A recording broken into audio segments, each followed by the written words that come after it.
up one night and he was dead.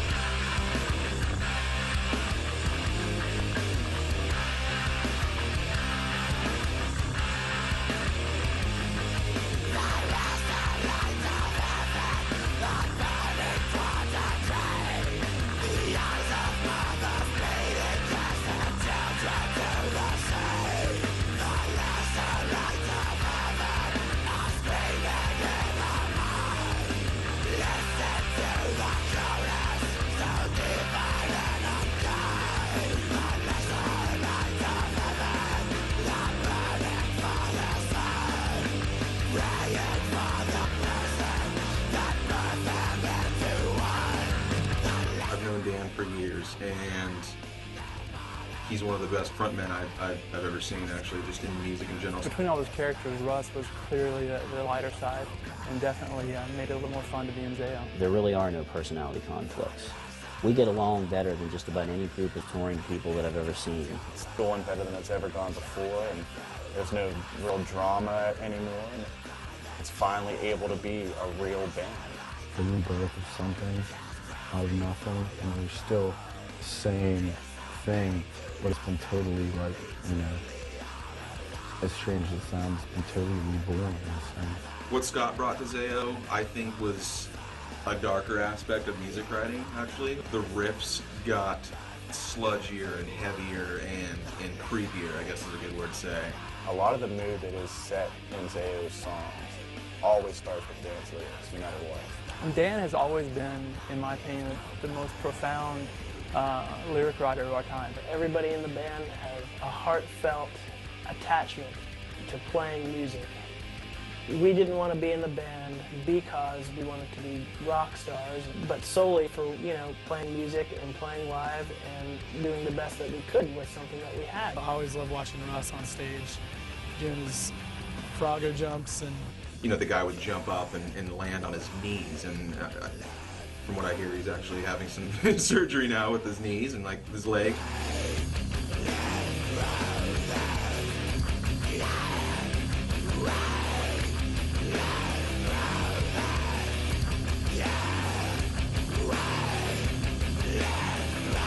There's just something about them live that was really, really awesome to watch.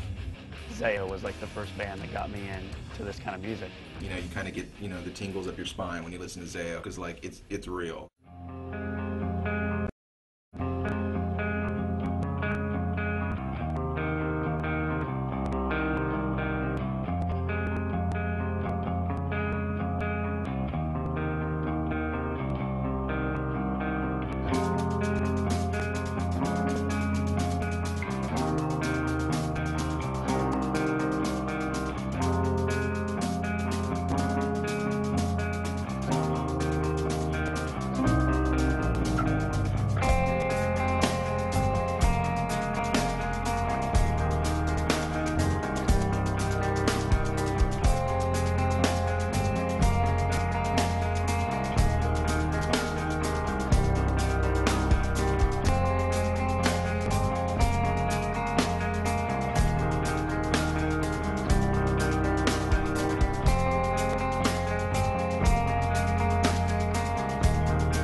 Nathaniel Greene was a general back in the late 1700s, in which Greensburg was named after.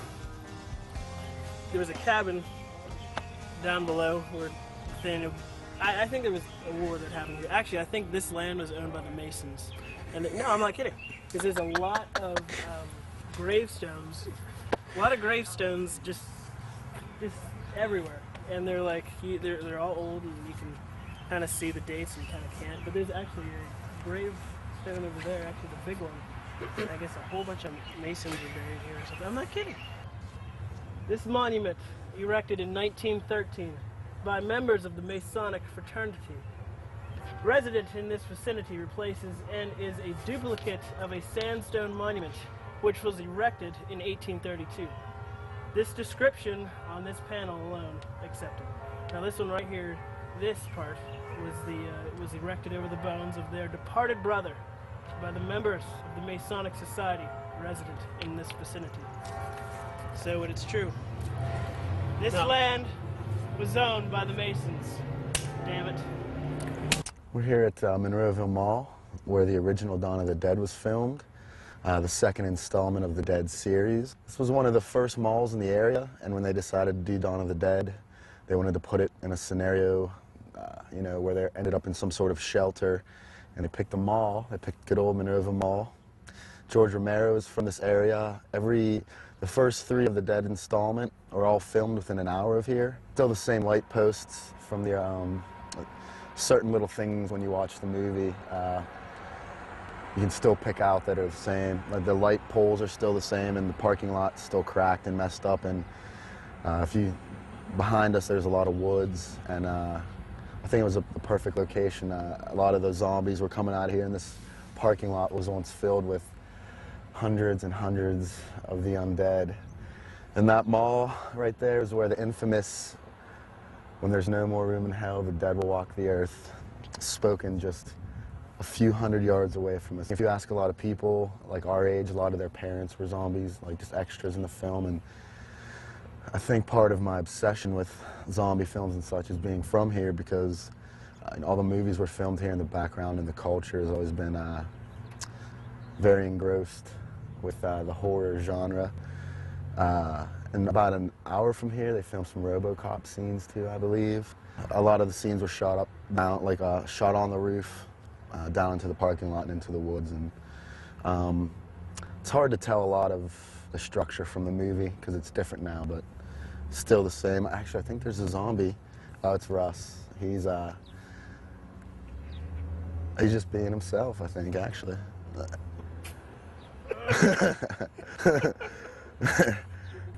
You're 30 years late, buddy. 26.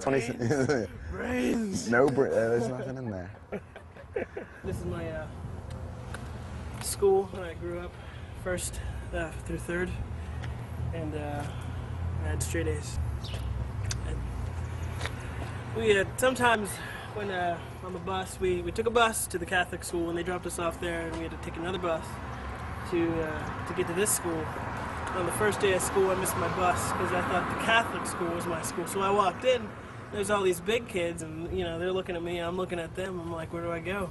And some little girl says, or some lady teacher says to me, you better go out with the other kids in the front, or you're gonna miss your bus.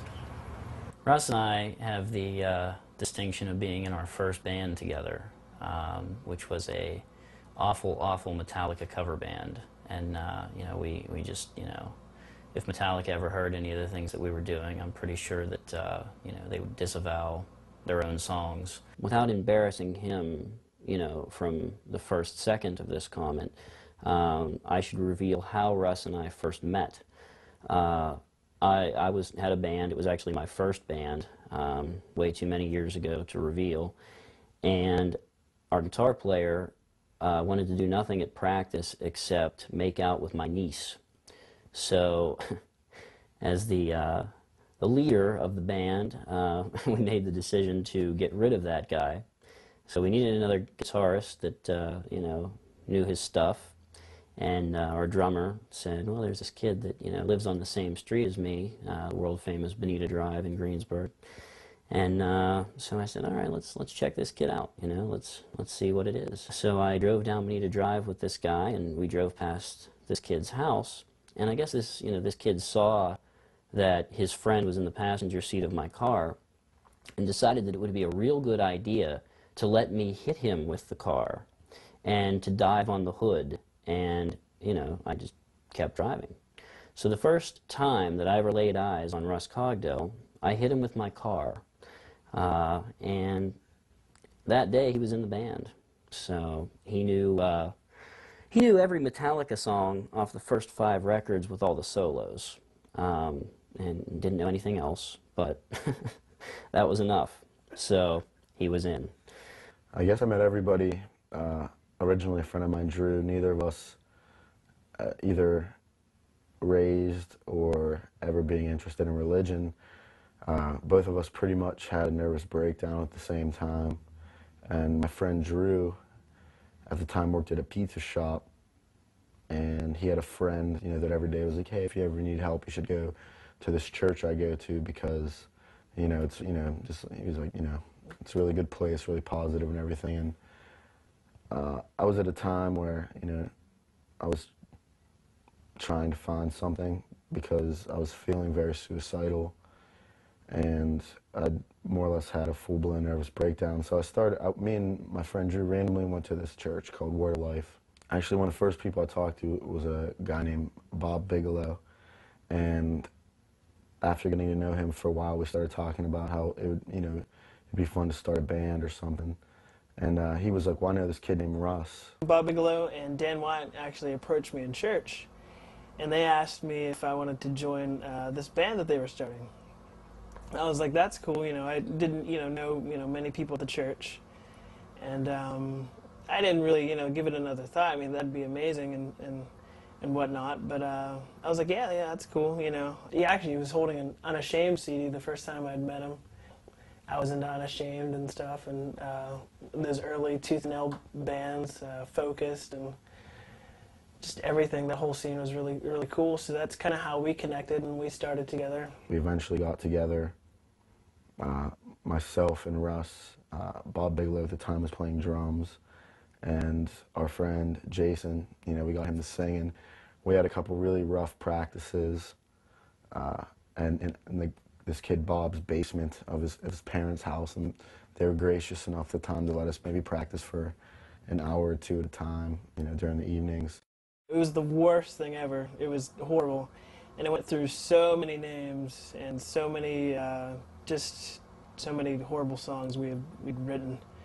But eventually, because that's actually how we got into bringing Steve in the band, and that's how basically our old band Seasons in the Field started. Our drummer Bob Bigelow at the time started seeing this girl and suddenly started never being able to practice or anything.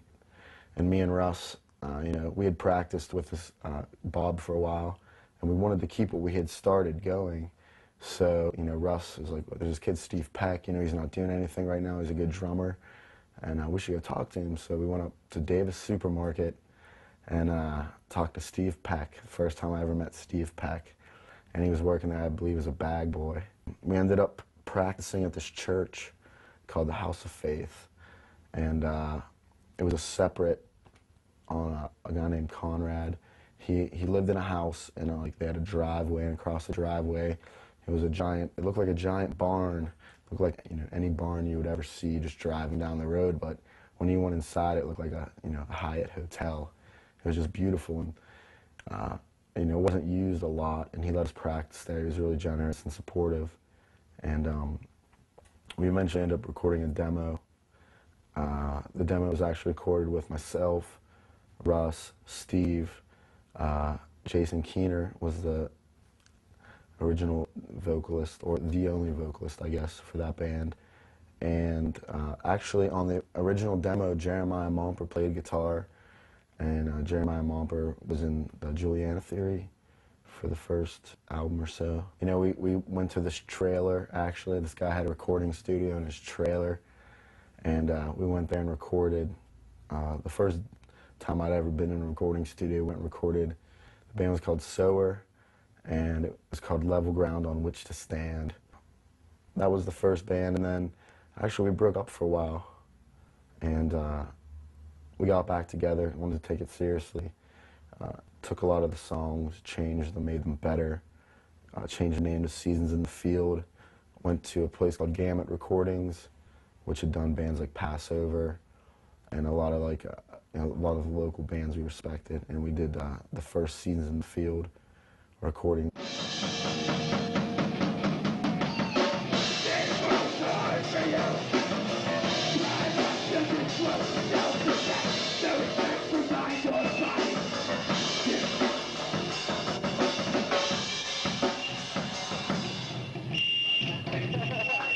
Passover were kind of like the godfathers of our scene as far as just, you know, what they had done. But then the bands that all of us were involved in were Pensive and Seasons in the Field. My band played with, you know, Pensive, like playing shows with them, and Scott's old bands and stuff. So it's just kind of like that little scene, that little community, just sort of everybody, you know, if you didn't know people, then someone else knew someone. You just like knew everybody through association.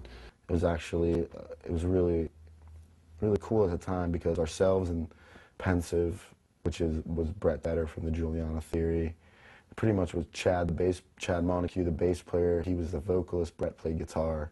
Josh Walters, the drummer of the Juliana Theory now, played drums. Marty Lund played bass.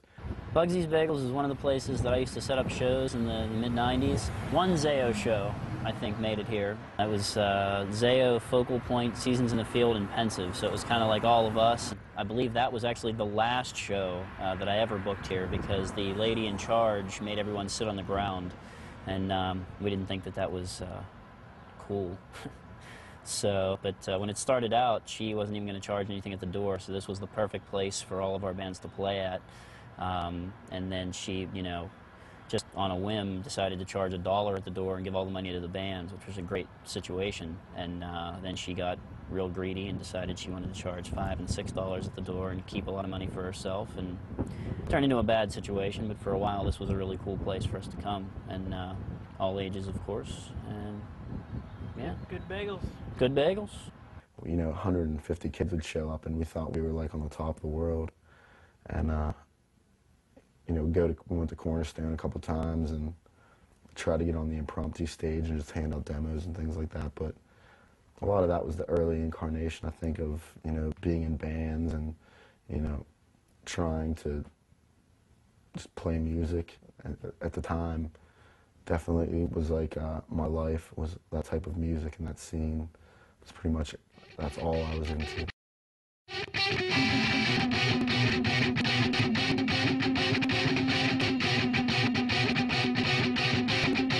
In high school, I was really good friends with Eric and Mick. They took me to a concert up here at the King's Place, which is about 2 miles away from my house. And at the time, I was just a regular heathen kid, didn't know any better. Wasn't a bad kid. It was a Christian rock band called Bride, and I didn't know any of the songs. I couldn't understand a word the guy was saying, and it was just loud guitars and drums, which I was used to, but it was just different because it was a different atmosphere. And the guy gave an altar call, which I didn't know what that was at the time, and I don't remember a word that he said. I think his name was Dale Thompson. Sounds familiar. All I knew was I just had to go up front, so I did. Eric and Mick took me up there, and I gave my heart to the Lord that night. And that was November of '92. Several months later, February of '93, I remember starting to play some music with Eric and Mick. Eric almost played guitar at the time, and he gave that up to sing. And Mick sort of played the bass, and we got together with a kid in the youth group that Eric knew named George Cordell. Really, the day that I would say ZAO formed is, it was probably in March or April of '93, and we were meeting at Jesse Smith's house because his dad had a 4-track recorder where 1 track didn't work, so it was a 3-track recorder. And we were going to record 3 or 4 songs with George as a demo, and George didn't show up. I went to this youth group. I was dating this girl or whatever. She invited me to go, and started getting involved with that. And every Thursday night we would have like a Bible study, and then they had this little like jam room in their basement, and I just started playing drums. And actually, this same week, I had rededicated my life to Christ or whatever. I bought my first drum set and just started playing. I could kind of just play. Jesse, you know, talked to us and said that he could learn the songs and sit in and play them. So we showed him the songs in about 45 minutes, and he sat down and recorded them. And I would say that's the day that ZAO officially started. I remember, you know, doing it every Thursday for a month or so, and it being like just really looking forward to it. Like, it started to overpower how cool the Bible study was. And we were just like, whoa, this is awesome, you know, like we're totally like making weird music. And I was shocked personally that I could even do the stuff I was doing with the drums because I didn't play. And I was just like weird, like Mick hadn't really played bass very long and Eric just screamed, you know, but it was kind of like his little idea to be like, yeah, let's start a band, you know, like, and just getting really involved with the church again and stuff. You know, obviously I wasn't listening to secular music because we all know that'll send you to hell. And so I was really into like the Crucified, but we were like, yeah, let's start like a hardcore thrash thing, and we just kept doing it, and then we started practicing outside. That was definitely like the incarnation of it, and then Eric came up with the name ZAO, and that was that. You know, when he decided to name the band ZAO, you know, I was just kind of like, I don't know, it was really cool because it was like this innocence kind of thing. Like, I really wasn't thinking about what was cool and what was going to sound cool and who was going to think it was cool, because I mean, we were just so all about our relationship with the Lord, and you know, that was what was definitely coming first. This was just like a band. This wasn't, it was like something that was being incarnated. It wasn't like we didn't set out to start a band. It just kind of happened. So when he told me it, you know, I was like, well, what does that mean? We're all like, it's kind of weird. It just sounds weird, you know. It has this kind of cool, weird, whatever, I mean, thing to it. And he was like, yeah, it means alive in Greek. And I remember him trying to come up with, like, other names and stuff, too, like, more, like, dramatic, like, blood of this or whatever. And we were just like, no, let's go with the short one. Like, no, anything, just, like, whatever. So, yeah, he's definitely the one that named it, you know. I mean, definitely for, like, I'd say several months, like, it was really, like, his vision, you know. Eric is definitely not credited enough in the history of ZAO for, like, it being, like, his brainchild, you know. It was definitely, you know, number one, let's start a band that is, you know, because in the beginning, I mean, we just sucked. It was awful, terrible. But, you know, it was like, let's be, like, a gnarly, like, Christian band. I would go see, like, White Cross or Res, and there was still this like this really like arena Hollywood edge to it. It was like, it was awesome, those bands. I'm not discrediting what those bands did. They're great bands, you know. And, especially, you know, bands like Deliverance and the Crucified, or really like Tourniquet, you know, like doing really extreme things. This was a big thing like in my heart when me and Eric really kind of started communicating and telling Roy and Mick, you know what, I was like, you know, it really bothers me how White Cross is the Christian Rat or Cinderella, and it bothers me how this is bad Master of Puppets, you know, or this and that. And I was like, let's try, you know, obviously it was a painful process, but let's like try to do something completely original, you know. I remember the first time I heard Unbroken, and it changed my life like forever. And then bands like A Mean Season, and it was hard for me because those bands obviously being is like, I wanted to be so dedicated to my relationship with the Lord, and I knew that those kind of things would plant like certain seeds in your life and ideas, you know. I would show it to those guys and they'd be like, well, that's cool, you know, but wow, it's secular and it's this and that, you know. And those influences weren't allowed in ZAO because, you know, Eric just still to this day is such like a cornerstone of like faith. I mean, no one is going to take that away from him. A bad day at work isn't going to change the way he feels, or his wife and daughter getting mowed down by a machine gun. He's just like he's a crazy guy like that, you know. And Mick and Roy are just so laid back and so chill, you know. So I mean, really the influential aspect of the band came from me, because not to sound whatever, but I couldn't really feed her off of what was going on with the Christian music scene. And then Overcome and Focused came into the picture. And I remember meeting Tim from Focused for the first time and just being like, holy, like these guys like they really don't give a damn. Like they're totally in love with the Lord and the idea of just being a real Christian, from the ministry aspect of it and the musical aspect of it. I mean, things have moved forward, you know, you listen to those records now, but I think for the kids that were involved at that time, it was like something crazy. You know, then came Strong Arm, you know, and all the bands even in between, you know, Intermeans, Overcome, like we all had this like thing. It was just different, you know, it was like just a different thing. After, you know, playing and stuff for a while, like we started, you know, wanting to play out or whatever, so we did this little demo, took some pictures in my parents' backyard and recorded this little demo with this guy in Huntington. We bought these blank tapes and made them ourselves, you know, and we didn't have a Kinko's because we lived in a butthole town, so we made our own little covers and stuff. It was really interesting because even though Parkersburg was such a small place in West Virginia, we knew that like the scenes were happening around, you know, like with especially like New York. I mean, with Earth Crisis and Snapcase like really blowing up huge, and then with the bands out here, the Southern California bands, you know. But it was like, you know, we're from West Virginia. We all just got cars, you know, and so we set up our first show in Parkersburg and played with just all these terrible local bands. And I remember it being like, it was like everybody wanted to make fun of us, but they were like, whoa. Like, I mean, we sucked so bad, like miserably, just garbage. But we like felt so good about it, and it was just like, from the start, I remember just Eric, who's a pastor now, you know, just being like brutal, like, we're not ashamed. This band is, we're telling you that Jesus loves you, and we worship Jesus, and we worship God, and that is that. This music is secondary. I hope you liked it, but this song is about this. And just all of us, I think, kind of, even kind of like me and Roy and Mick, I mean, I don't want to speak for them, you know, but I remember just being kind of taken back by it. Not like I was embarrassed, just like kind of like, oh, this is going to be an interesting ride, you know?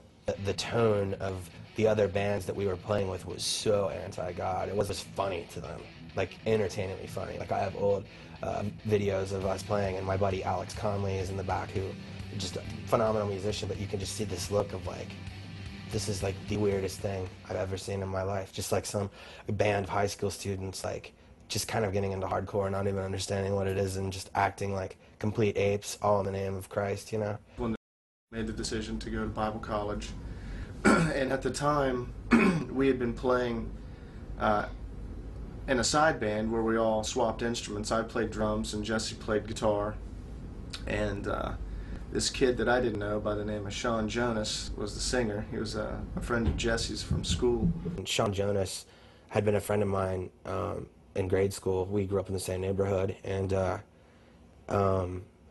had rabble-roused together, and he had just become a Christian. I remember Sean being at that last show and with Eric, and Eric like grabbed him and like pushed him into the crowd. And after this show, we had kind of been talking to Sean about like, hey, Eric's gonna leave, and Eric actually came to us 2 nights later and was like, that's the guy that's supposed to be your singer. I went and did a few practices with him, and I didn't really realize that I could do it until we did our first show, and then we started just playing out with one another, and it actually worked out for the best. Sean was very, very on fire for God, and so we knew that you know, as far as like at the time what we were doing, that was going to be a smooth transition as far as somebody being on the same page and wanting to say and convey the same ideals as far as like the message of the band. The boldness from Earth Crisis and their frontman really inspired me to be more bold from the mic, because him being vegan and straight edge, and just how they were so militant and so inspired by that movement, and how he brought it across on stage inspired me to bring across vocally how I felt about Jesus and how I felt about God. We need to stand up and fight for our Lord Jesus Christ. Because we're not going to let it tear us up. We're not going to let it tear us apart. This starts off. This goes out to God. This is called surrounding. This is the Holy Spirit doing work right now. And get freedom with Christ. Get freedom with the Lord. The way a hardcore scene was set up at the time is that you spoke from your heart. You spoke what you were about and what you stood for. And we were all about that, and we used that to its fullest capacity, you know. And whenever we would go out, I would speak whatever was on my heart that night, and because of that, we got the label as being a Christian band, and that wasn't our true intention. Our true intention was just to play music and have a good time, but because of our deep-rooted relationship with God, it always came across very powerful, and God used it. I mean, we were able to touch a lot of people's lives, and it was awesome. Jesus Christ is very simple. Very simple. There's a plan for each and every life in here. A plan. It's just to be with Jesus.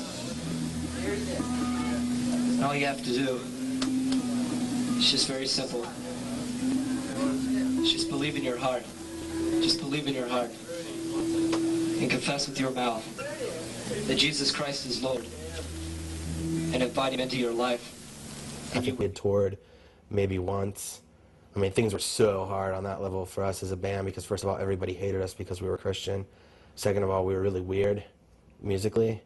And I don't know, it was just like everything was, I remember we played our first big show with Chokehold and Snapcase, and I remember like 400 kids being there at the Canton Y and them giving us $8. And me and Eric yeah, it was right before Sean, you know, and we replaced him or whatever, but me and Eric and Roy and Mick sleeping on a barn floor in February. We recorded the album All Else Failed in a studio called Spider Studios. We did it with Ben Schnigel or something, I think. We knew some of the recordings that were coming out of there at the time.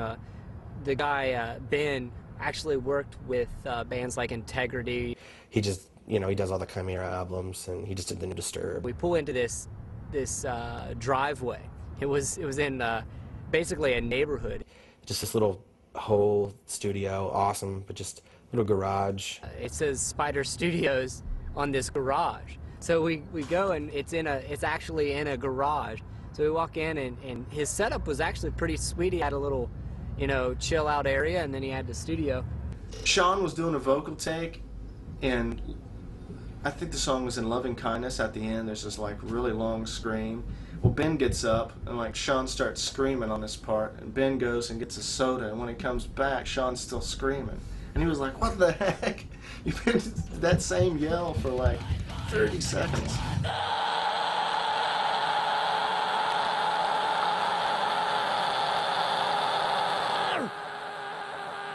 Ben had set up to his soundboard. He had his soundboard hooked up to a television out in the waiting room. And whenever we needed a clip for like a sound effect or anything, he would hit a button which would cue the TV up, and whatever channel was on, he'd get like a little quick clip or a phrase for somebody. And I remember one of the significant endings to the album is I'm weak now, I'm getting sick of this place. It was something that was said. It was a quick clip, and we didn't know where that came from, and we went out to the waiting room where his TV was, and it came from the TV show The Simpsons, the cartoon The Simpsons, and we were just like, oh man, that's crazy, but it worked. It was pretty significant. Looking back, I always wonder, how did we do that? Because we had 3 days to record, mix, and like finalize. The drums sounded okay, the guitar sounded okay. I know every time I palm muted or crunched, you could hear the springs jangling inside my guitar. The bass sounded okay. We did it in a rush, man, but it just kind of came out magic. You know, I'm definitely, by this point, full on in the scene, listening to, you know, whatever I want without conviction, and everybody else is still kind of in their own youth group world. Not that that's bad, you know, but that was when, right out when All Else Failed came out, and we came to California for the first time. That was when I was like, okay, this is on, something's going on, it's gonna, you know, going down. The first person I ever met in ZAO was Jesse, and at that time, with me being in a different band, we played a show with them. I think it was in Ohio, and he came up to me, like, approached us. He seemed very genuine, really cool, really, really nice, and like there to like help you out. We like asked him, because at the time I wasn't in a Christian band, and we asked, like, is this a Christian show? And he's like, dude, it's all cool, man. We'll just play. It'll be fun. And that's kind of how I met anybody first, was Jesse. They seemed just kind of like a generic Earth crisis. At the same time, like, that was kind of what was going on at the time, and it was cool to see that. But I was definitely not into that style of music or anything, but the guys seemed really cool. My first exposure to the original ZAO lineup would have been, I had started booking shows at a local club called Illusions, which Scott also had set up some shows. I kind of like took over where Scott left off. Scott had kind of quit doing them. We were basically looking for, you know, at the time we were all in pretty heavy Christian bands, and, you know, really involved in the church, and we were looking for more bands in general, but we were mainly looking for other Christian-based bands for us to play with, you know, heavy bands and things. And, you know, it's very obvious with the original lineup of ZAO, you know, what they were and, you know, what they were all about. So Jack gave me a number for one of them, and probably Jesse, but I don't remember at this point. And I called them, and yeah, they came up to Greensburg. I don't remember the date, but I could find it. And they came up, and we met them at the good old Greensburg Eaton Park. And I think it was myself and the guys in my band at the time, Pensive, it was Brett, Chad, Josh Walters, and I think a couple of the Seasons guys too. At the time, we really weren't even familiar with their music. I remember, I believe someone just had recommended that, you know, we get a hold of them to have them play this show, and none of us had ever even heard them yet. But we showed up at Eaton Park and got some food, and then took them straight to Illusions. And, you know, we kind of wanted to show that we were, you know, the big boys on the block, so we set up some sound checks at Illusions, which was an absolute rarity, if not, you know, never done. And, you know, we sound checked what we thought were our best songs, trying to impress these out-of-town guys. And then, you know, naturally we let them come up and do their sound check, and they thoroughly blew all of the Greensburg bands off the stage. And they just started playing these like really heavy riffs, and, you know, at the time, as far as drumming, you know, Jesse Smith was, you know, probably one of the most, he stood out more than anybody, I guess, at the time. And, you know, he started playing, and they started playing, and Sean Jonas let out this like 30-second belt, and I was just kind of in awe at the time. It was just something completely different, and the vocals were emotional, the lyrics were, they're very heartfelt lyrics. If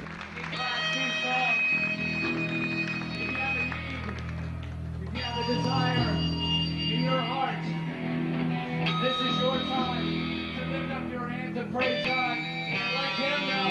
Let Him know what your hurt, about your pain, about your frustration. This world is not to please you. It's not to praise God. Glorify Him for what is worth it, nothing less. Let's give Him praise. We were just annihilated with how good they were. So we didn't realize how far behind we were. So that was my first encounter with the original lineup of ZAO. Tooth and Nail Records was it, you know, at the moment as far as being a Christian band. We liked a lot of the bands that were on there. It was new and it was different.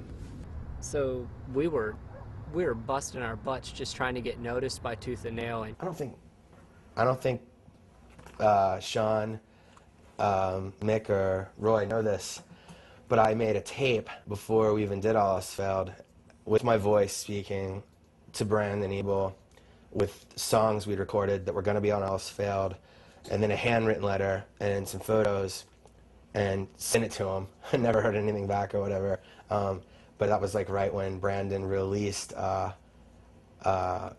Wish for Eden's first record, Tooth and Nail, 0001. I remember we sent demos to Tooth and Nail quite a few times, and they just kind of, they really weren't into us, and so we had to go with Steadfast Records for our first album to get noticed. I remember at Cornerstone 96, we gave our demo, or not our demo, but our full CD to the A&R person at Tooth and Nail Records, Bill Powers. We were on tour. I had heard somebody was up at the Tooth and Nail offices, and he had caught wind, you know, that we had sold, 5,000 albums with no ads, and we're touring by ourselves, fully a machine, touring in a brand new Toyota Tercel, pulling a trailer. I remember Jesse Smith and Brandon talked a good bit back and forth on the phone, and those were exciting times. And then I remember they invited us out to Seattle, and we sat down with them at a Mongolian barbecue, and just kind of went over,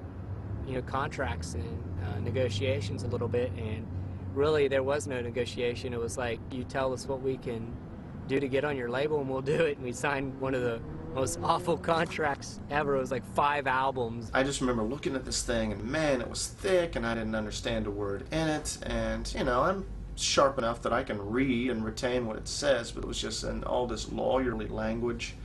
And we looked it over and didn't want to pay money to have a lawyer look at it, and we just said, what the heck, we're not going to get rich off of it. So we all signed it and sent it back. But I mean, that's just what you get when you're young and dumb and excited. But Tooth and Nail Records was a great move for us. They gave us a lot of exposure and just what we needed to get bigger. So yeah, it was a good move. Those guys were like so stoked. I was just kind of like, I had this, by that point I had started getting a little bit of a different vision for the band. You know, it was definitely like fully Christ-centered still, but that was for the seed of the Jesse Smith seed and ZAO. That was when I knew no matter what happened with anybody else that I wasn't going to stop.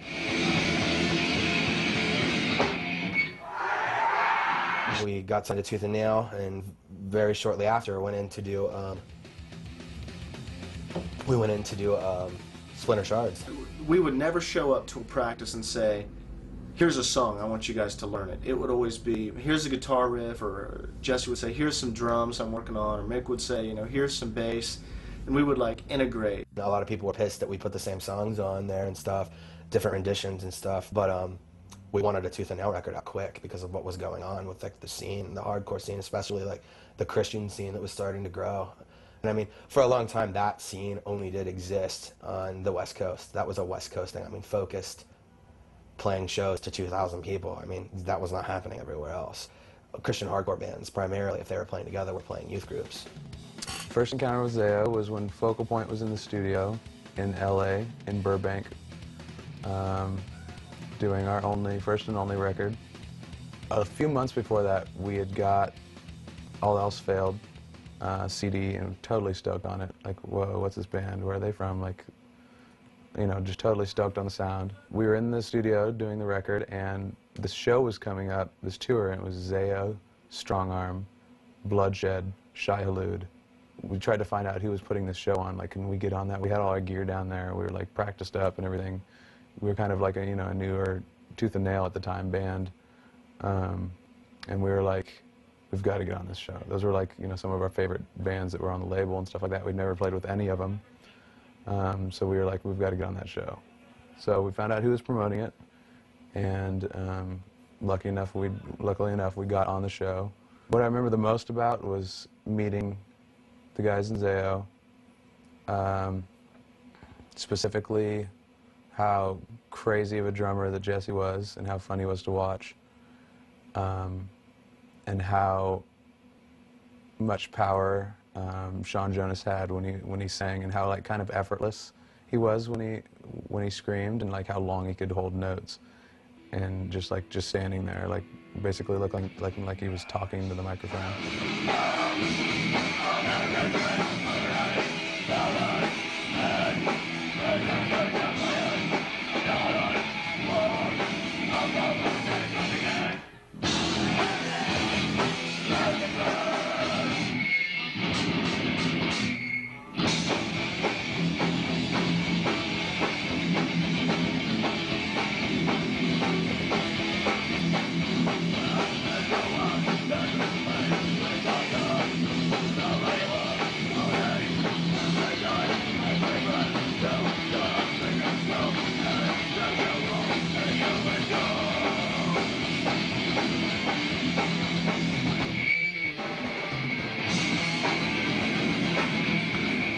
After Splinter, I started letting the dudes in the band know, like, look, this church stuff is cool, you know, but we already go to church and we already love the Lord, and if you want to minister and stuff, like, you know, obviously on that level, you know, you have to be playing to secular audiences just on a level, period, you know. I think we went through periods of time where all of us were best friends with other people in the band. I can't speak for the other guys, but I know there were times when I was closer to Sean than anyone else, and that probably comprised the majority of the time. I was closer to Sean. I was always very close to Mick. Both of them have a very open personality. Even now, I can not see them or talk to them for months, and when I see them, we're cool. right? There was a long period of time, months, where I was probably closer to Jesse than I was anyone else. There was no breakdown in like communication between me and Roy and Sean, but I started kind of feeling like, you know, I am a Christian. You know, our parents go to work every day, you know, and they are computer techs, they are plumbers, they are teachers. You know, I don't see people in my life that I've respected and just have lived lives of like just true moral glory and achieved real happiness be like, hey, Ryan, nice to meet you. I'm Susie, and I'm a Christian teacher. And I started getting really annoyed with that, you know? I was like, I'm not trying to be a jerk. It started to bother me, like, okay, you're Roy, you're Mick, you're Sean, everyone knows you're a Christian. That is what you are. Like, what are we as a band? Where are we musically? And I wouldn't necessarily call it like any bitterness or weirdness yet, but kind of just, it started to bother me. There are two types of people in the world. There are those who I think are easy to get along with, and those who can be sort of difficult to get along with. And it doesn't necessarily reflect greater on one and worse on the other, but there are lots of people in my life who I cannot see them for a long period of time, and when I see them, we just pick up where we left off. And then there are people, and I'm sure everyone can associate with this, where you haven't seen someone for a while, and when you come back in contact with them, there's some tension there, some unspoken tension, and it can just be difficult to even put your finger on why it's there, but you always feel like you have to make up with them, or there's something that you need to apologize for, or you need to walk on eggshells around them until you get that relationship right. And I think a lot of us felt that with Jesse. After some shows, you know, it would just kind of be like Jesse and the rest of us. Not to say that he was a difficult person in general. I think he was really gifted, and I think he was really driven, and I think he had some really specific ideas and some maybe far-seeing vision compared to what we did, and maybe the difficulty that we felt in getting along with him, and maybe all the little fires that came up that we had to put out. I think probably a lot of those stemmed from us just not being on the same page as him. Sure, you know, a lot of them were probably differences that we just had between personalities. Jesse was very quick to speak and, you know, very outgoing, and I was very reserved. I think Sean, I think the rest of us were just really kind of quiet and reserved, and, you know, different upbringing. A lot of conflicting ideas. When we played music, we flowed and we got along great, but man, hanging out a lot of times, we had some difficulties. We did a show with Living Sacrifice, and it was at this church, and the pastor there wanted to pray for me, and he wanted to pray for the other members of the other bands and stuff, and it was a really awesome time. It was like really good time in prayer, and we got prayed over, and afterwards I just felt something different was happening on the inside of me, and I knew one of the significant things in my life being the band was changing. Something was changing there, and I knew it was pretty much my time to wrap things up with the band. I just hadn't told anyone. Well, the crazy thing about it is that at the exact same time, Roy was feeling the same thing, and we both felt a strong calling to ministry, and Mick had already left the band, and so he was a pretty significant part because we all grew so close together, and he left, and things were just not the same after he left. It got way more serious. It became more about money and less about ministry, and that kind of dampened things a little bit. But I just knew on that trip that I was being pulled away a little bit. Right before they left the band, there was, I started being like, you know, you don't have to talk about the Lord every night. You're pissing certain people off. You don't have to shove this down their throat. Well, it's ministry. That's what we are. Yeah, and I would combat it with like, yeah, but the Holy Spirit like does His own thing, and you can't, you know, you can't force a vegan to eat a hamburger or a steak lover to be vegan. You can't force a drug addict just to kick his habit. You know, like I hated it to this day. I hated it in Bible college. I hate it now. Like God is his own person, and the way he moves in people is his own deal. And if you have a problem with that as a Christian, you need to read your fucking Bible. You know, it's like, and I started feeling like we were pushing a product. Jesus.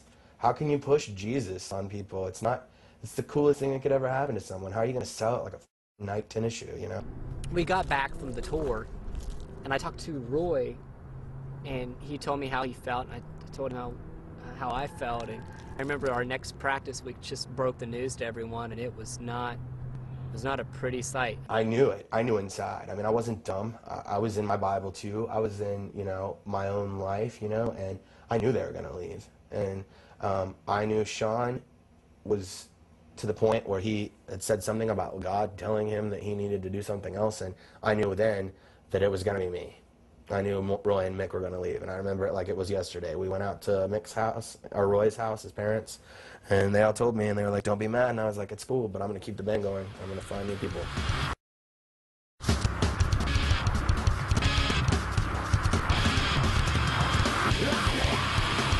We were all ZAO fans, first and foremost. You know, we were there when the first record came out at Cornerstone, you know, and they opened the first box, you know, at Cornerstone, and we took copies out of that, and you know, we were ZAO fans first and foremost, you know, the whole way through, you know, that record, and then when the Splinter Shards came out and they got the Tooth and Nail deal, you know, we were all fans, happy for them. Like, it was, you know, it was one of those things, and we were kind of stoked to be included, you know, in that scene at the time. So when everyone quit, I believe prior to that they had possibly asked Brett Detter to be their second guitar player, and this is when, you know, ourselves and Scenes in the Field and Pensive has been playing a lot with ZAO, so by then we were all, you know, at least acquaintances by any means. ZAO was pretty much my favorite band at the time, definitely my favorite hardcore band, and I just remember at one point, I remember I worked today at a laundromat, cleaning a laundromat, and I was playing in Pensive, and I think just started the Juliana Theory maybe.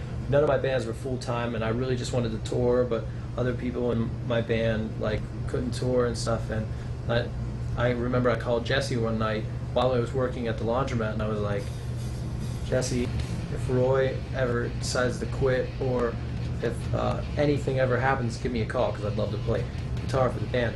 A couple months later, Jesse called me up and was like, hey, Roy's gonna do, you know, Roy's gonna do like one last tour, and after that we want you to join the band. Ron Gray was in the band too by this time, and shortly after he had left, he was kind of like a middle guy. Kevin Moran was playing for Mick. It was still the remains of the lineup before me, which was basically, I remember Mick played his last show, and it was in Pittsburgh. I was at that show. They played with Earth Crisis and VOD, and I remember that was Mick's last show, and they got Kevin to replace him, and then they got Ron. He was playing second guitar to make up for all Roy's overdubs and everything else, and when Jesse asked me to join the band, Sean was still going to be in the band. It wasn't expected, at least to my knowledge, if I'm remembering correctly. Sean was supposed to still be in the band, and it was just basically, I was going to replace Roy, it was still going to be Kevin, and it was still going to be Ron, and it was still going to be Jesse, and it was going to be me. I knew as soon as Brett was on board, I mean, he had the same dream that I did. There was nothing to stop Brett. I mean, obviously the Juliana Theory has had their times of success, you know, and they're still freaking doing it, you know. You know, before Scott came in and stuff, you know, Brett was very, like, just so proactive. Like, he had the dream, you know, like, and I admired that about him. And he was like, let's do this, you know, down to the gear, like, you know, caring about his equipment. I started driving up to Greensburg every week, 220 miles every week for, you know, as many years as I did that. And we were practicing at Brett's house. When Jesse came to Greensburg for the first time to practice, because he didn't really have a place to practice in West Virginia, so he came, and Kevin came with him, and we practiced in my parents' basement. Basically, Ron didn't show up, and it was just me, Kevin, and Jesse, and we didn't have a singer, so we tried out this one guy, Brad, who flew up. He came from Denver, Colorado. He had moved with his now ex-wife out to Canton, and he was going to Colorado, and he came, and he was awesome. It was so awesome, but he was awesome like Sean, and like awesome like, wow, cool voice. I mean, I remember being so tripped out. I'm like playing the songs, and me and Brett are like kind of looking at each other, and the dude was like getting in my face and stuff, and I was just like, whoa, like a little weird, like a little too, like I think me and Brett kind of, and Kevin definitely kind of, you know, I knew kind of being the leader guy or whatever at the time, like this kind of get away from this real evangelical like thing, and if it's starting new, it's the season in a band. Let's take the opportunity and let's go with it. Basically, Dan was one of my best friends, and I remember Dan used to do backing vocals for his band Seasons in the Field, and nobody might tell you this, and he might not tell you this, but Dan's screaming wasn't very good back then, and when he was doing backing vocals, he didn't sound very good, and nothing like the influential, huge like voice that he has today, and has had since, you know, early on in the band. But he hadn't found his voice yet, that's all. He just hadn't found it. And I remember being like talking to Dan one day when we were working on Seasons in the Field Pensive Split CD, and we were at the studio in Latrobe, and I remember telling Dan, like, I really want to try to get you to sing for ZAO. And he's like, really? And I was like, yeah. I was like, I think you'd be awesome for the band. And I was like, I want to talk to Jesse about it. And so I remember I just told Jesse, I was like, you know, I think we should try out Dan. And Jesse knew Dan, he, you know, a little bit at least from hanging out with him when he came to Greensburg and whatnot. What did I think of Dan the first time I met him? I thought he was a freaking nut job, because I asked him to go to Denny's with me. I just met Chad Montague, that's now on the Juliana Theory, Marty Lund, that's now ZAO's bass player, Brett, Russ, and we all met because they were in Sower, and Brett was in Pensive. And the first time I met him, it was when Sean was still in the band, and I was like, dude, you want to go to Denny's after the show? And he's like, I don't know, I think I need to pray about it. And I was just like, whoa, like, cool, dude. I need to buy one roll of toilet paper too. And it was awesome. Like, it was so genuine, and I'm not even making light of it. Like, Dan Wyatt is a freaking beautiful character. Dan was gonna come to practice, and he called up and was like, I'm gonna come, but I'm gonna bring Russ with me. And it was kind of, it's ironic, and it was kind of like the same thing where Marty was like, yeah, I'll come join your band, Red Number 9, if I can bring Russ. And it was the same type of thing. And fortunately, thank God, we said yes, and we weren't stupid about that, because Russ was, you know, phenomenal guitar player and songwriter and showman and everything else. I pretty much, at the time, Russ was full-blown, just like my best friend. Spent pretty much every day together, non-stop, just hanging out and doing whatever. And actually, at the time, I told him that I wouldn't be in the band unless Russ was allowed to be in the band, because to me, you know, his friendship was worth more than doing, you know, some band. Me and Dan, we had actually gone to Bible school in our area, and we kind of wanted to transfer to a school called Elam Bible Institute in New York.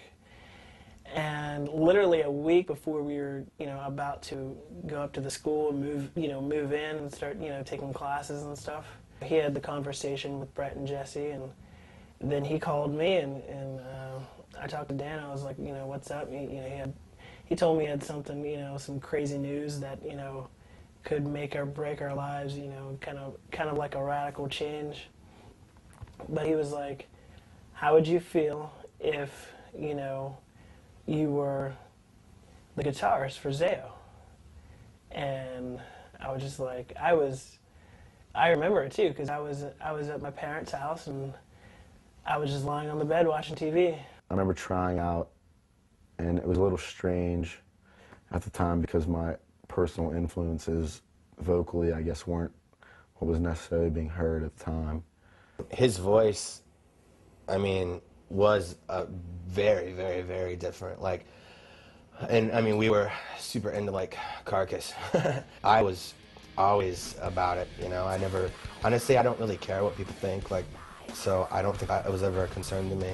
I definitely didn't give a rip what the label thought, because I knew it was going to be huge, and I knew for the first time ever in anything I'd done musically that it was actually going to make an impact. I don't think anybody knew what, you know, what laid in store, and, you know, but at the time I was pretty much like, you know, was more worried about, like, you know, my friends, what I thought was right, than, you know, just being able to get in this band. And I guess in the end, my convictions were right, because I think, you know, Russ is, you know, added a lot of what became the defining sound of the band. And I don't know if maybe it was some strange, you know, but just something in me just refused. I just didn't, to me it wasn't of any interest if Russ wasn't going to be part of it. I don't think we were, you know, we were meant to be in ZAO to imitate, you know, what exactly the old ZAO had done in the past, but just to bring out what could be done, and, you know, and we did as, you know, as best as we could, and I think we did all right. Russ and I matched extremely well. Guitar-wise, there were things that he was way better at than I am, and maybe one or two things that I did better than him. Not too many, but I think our style went really well together. And basically, yeah, I mean, Dan gets all the credit for bringing Russ. Fortunately, I always said I think the biggest thing I ever contributed to ZAO was bringing Dan to the band, because you know, he is ZAO, at least in my mind at this point. So I remember the first practices. They were in Brett Detter's basement, and I remember like vaguely writing a lot of the early songs. Kevin was supposed to go on tour with us, and pretty much at the last minute he was like, I got this job, I can't come on tour. And that's when we decided at the last second that we were going to go out on tour as a four-piece with no bass player, which we were kind of nervous about, but ended up working for a while, I guess.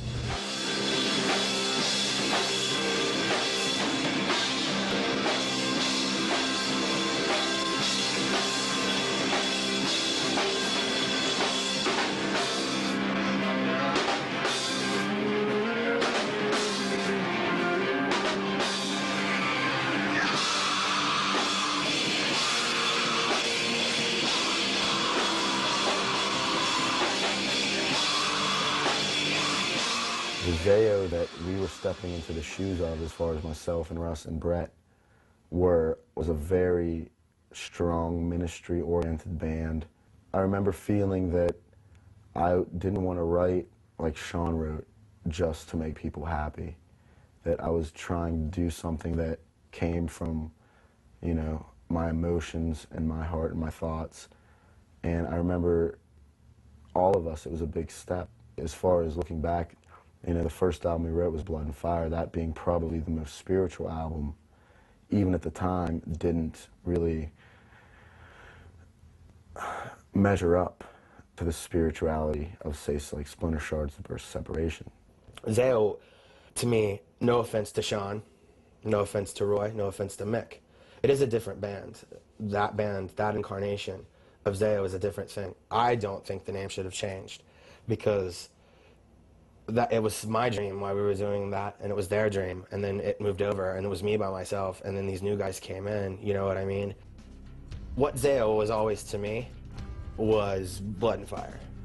And I just remember a lot of us being like, we're just gonna make this how we want it, and if it crash and burns, it crash and burns. At least, you know, I got to say I was in ZAO. I think what really shaped a lot of that era was you had these kids in Christian bands that knew they weren't accepted, and they just wanted to make the best music and the biggest impact that they could, because that was the only way to get any recognition. And I remember when we had originally joined, right around the time we were joining ZAO, I would say probably one of my biggest influences in Christian music was a band called Overcome. And when they would play, both their guitar players were full-blown rockabilly, you know, white t-shirt, jeans pegged up at the bottom, Converse All-Stars, you know, Murray's wax, thick pompadours, you know, and just, I remember seeing that and being like, these people are doing what they care about, and they're, you know, just enjoying themselves, and they don't really care what people think. And at the time, definitely, you know, with like Earth Christ and Snapcase, that's when like basketball jerseys, like a lot of like the oversized clothes, excessive amounts of beads and chokers and things like that. And which was definitely, there was a lot of bands at the time in the scene that were doing the same. But I remember being drawn to bands like Overcome, you know, because they were, in my opinion, the best of the Christian, you know, heavier music, and they just had a totally different style, a totally different sound. As I first joined ZAO and began, you know, writing and recording and hanging out, a lot of new things were opened up to me, and I felt that it was more me than wearing like chokers and baggy clothes. We were just excited. I know me and Russ and Dan were just excited that we were in ZAO because it was one of our favorite bands, and we knew that it didn't sound. We knew that it sounded a lot different, and we were into this other band a ton as well. It probably tied for my favorite band, this band called Passover that never got big. Passover was the singer's named Jack Wright, a bass player named Jim Ventosa, Brad Heipel was the guitar player, and the drummer's name is Mike. I'm not sure of his last name, but they were all from Greensburg at the time, and they were just not only phenomenally like visually live as far as like presence, but musically to this day still some of the best thing, you know, I've ever heard.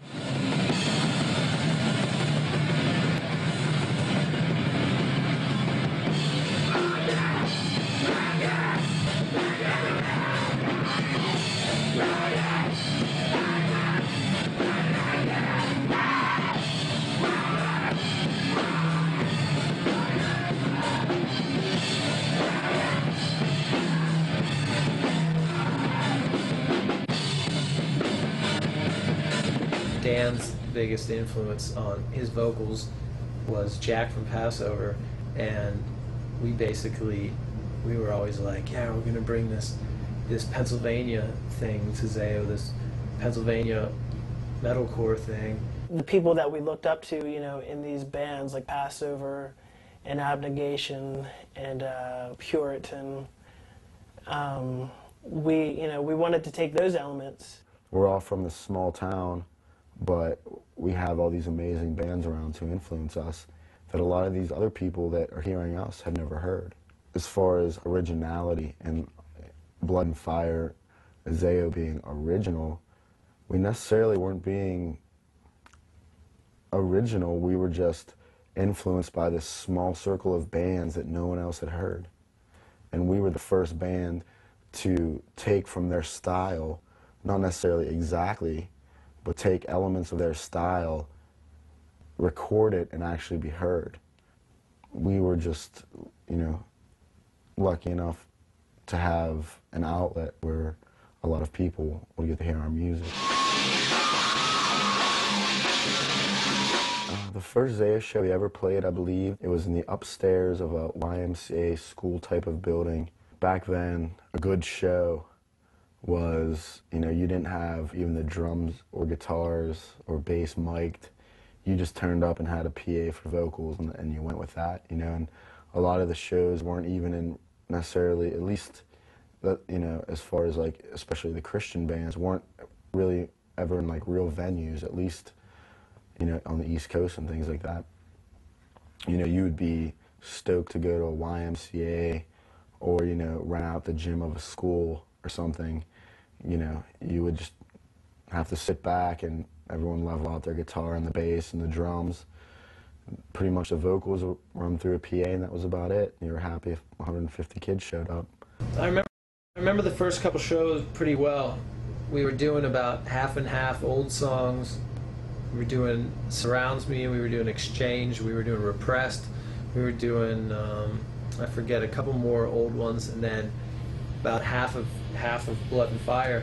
And the very first show, I believe both the first two shows were in Indiana. The crowd reaction was mind-numbing. We were floored by how people reacted to us, and we were really nervous going in and being ZAO. ZAO had 2 albums out and had, you know, a bunch of songs that people knew and had a fan base, and it was like, okay, hi, we're ZAO. You don't know three of us. You don't know the lead singer, and there's one guy on drums that you know. We were really nervous that people weren't going to like it, but that reaction that we got at that second show, so many people came up to us and were like, the new stuff's amazing. You guys sound better than the old band. We don't even care that you didn't have a bass player. And that reaction just kind of continued. And that, I was really floored by that, because I don't think we knew that, you know, that it would be like that. The first show is still kind of hazy to me, but the second show was memorable. I believe Russ drop kicked me in the face that show because a lot of on-stage violence was a big part of influence at the time. Jesse broke his double bass pedal, and we only got to play like 6 songs, and Dan threw up on stage. Throwing up, beating the crap out of each other. You get on stage and you're like, I'm gonna hurt myself and other people, and just like kind of spaz out and release everything that, you know, inside of me that's negative by completely making a psychopath of myself. A lot of us had carried things throughout our lives. We all had baggage, you know, the albatross around the neck, and that was our chance to try to be apart from it once again for 30 to 40 minutes. I can honestly say that I know a couple people personally. Like I said, we did it because we know, you know, people might be attracted to it, but I would say that it wasn't done just for theatrics by any means. It definitely was, you know, that was definitely a very true sort of anger and rage, and, you know, I guess that's what always has drawn me to this type of music is, and, you know, instead of having to go and sit with a psychiatrist or, you know, taking it out on other people or your friends or, you know, wanting to fight and things, like this was, you would take everything in your life that hurt you, everything in your life that you hated, and you would have 30 or 40 minutes to try to more or less vomit it out onto the crowd.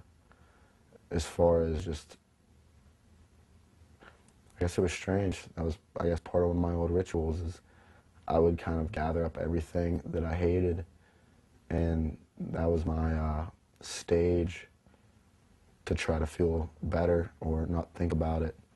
Or, you know, my mother would probably have been worried at the time if I was in my room screaming at the walls and breaking things.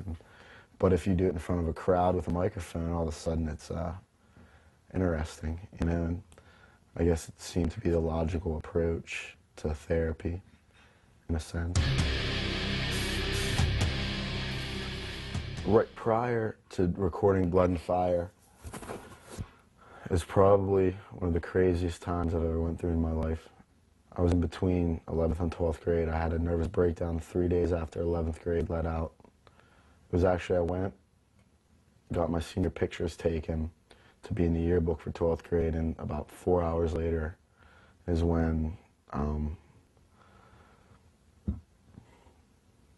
4 hours later is when I had probably the worst experience of my life. And prior to that, my stepbrother, well, the whole story is I call him my stepbrother, but he was never technically my stepbrother at the time. My mom dated you know, after she had divorced my father, had dated a man they dated for 13 years until they were married. But he was my stepdad. We lived with him, you know, never called him dad or anything, but he was the father figure. They were together for a long time. And his son, who I'd never met, when my mother first started dating, you know, we'd moved in. We lived in a really bad area, moved in. And after a couple months, his son had more or less had to leave the state of California because, you know, he wasn't even 18. He had all kinds of criminal problems, we'll say. But I met him. I mean, this could be a whole other story, but he is the one that, you know, he taught me my first song on guitar.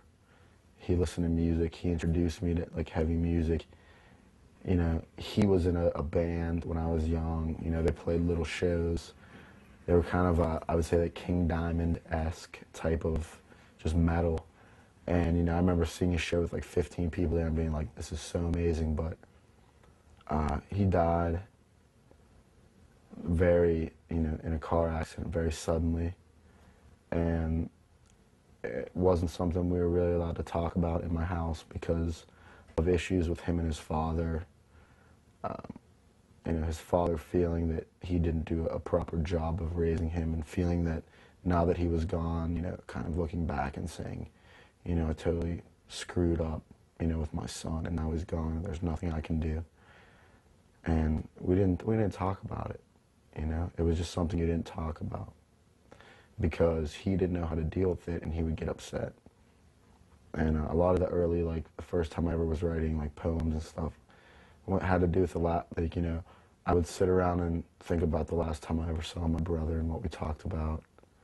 And, you know, just, like, you know, I remember what he was wearing, and I remember, you know, the weather that day, and it's one of the clearest memories I have, probably, is the last time I saw him. And, you know, he died, and it was a total mess. You know, he not only did he die, but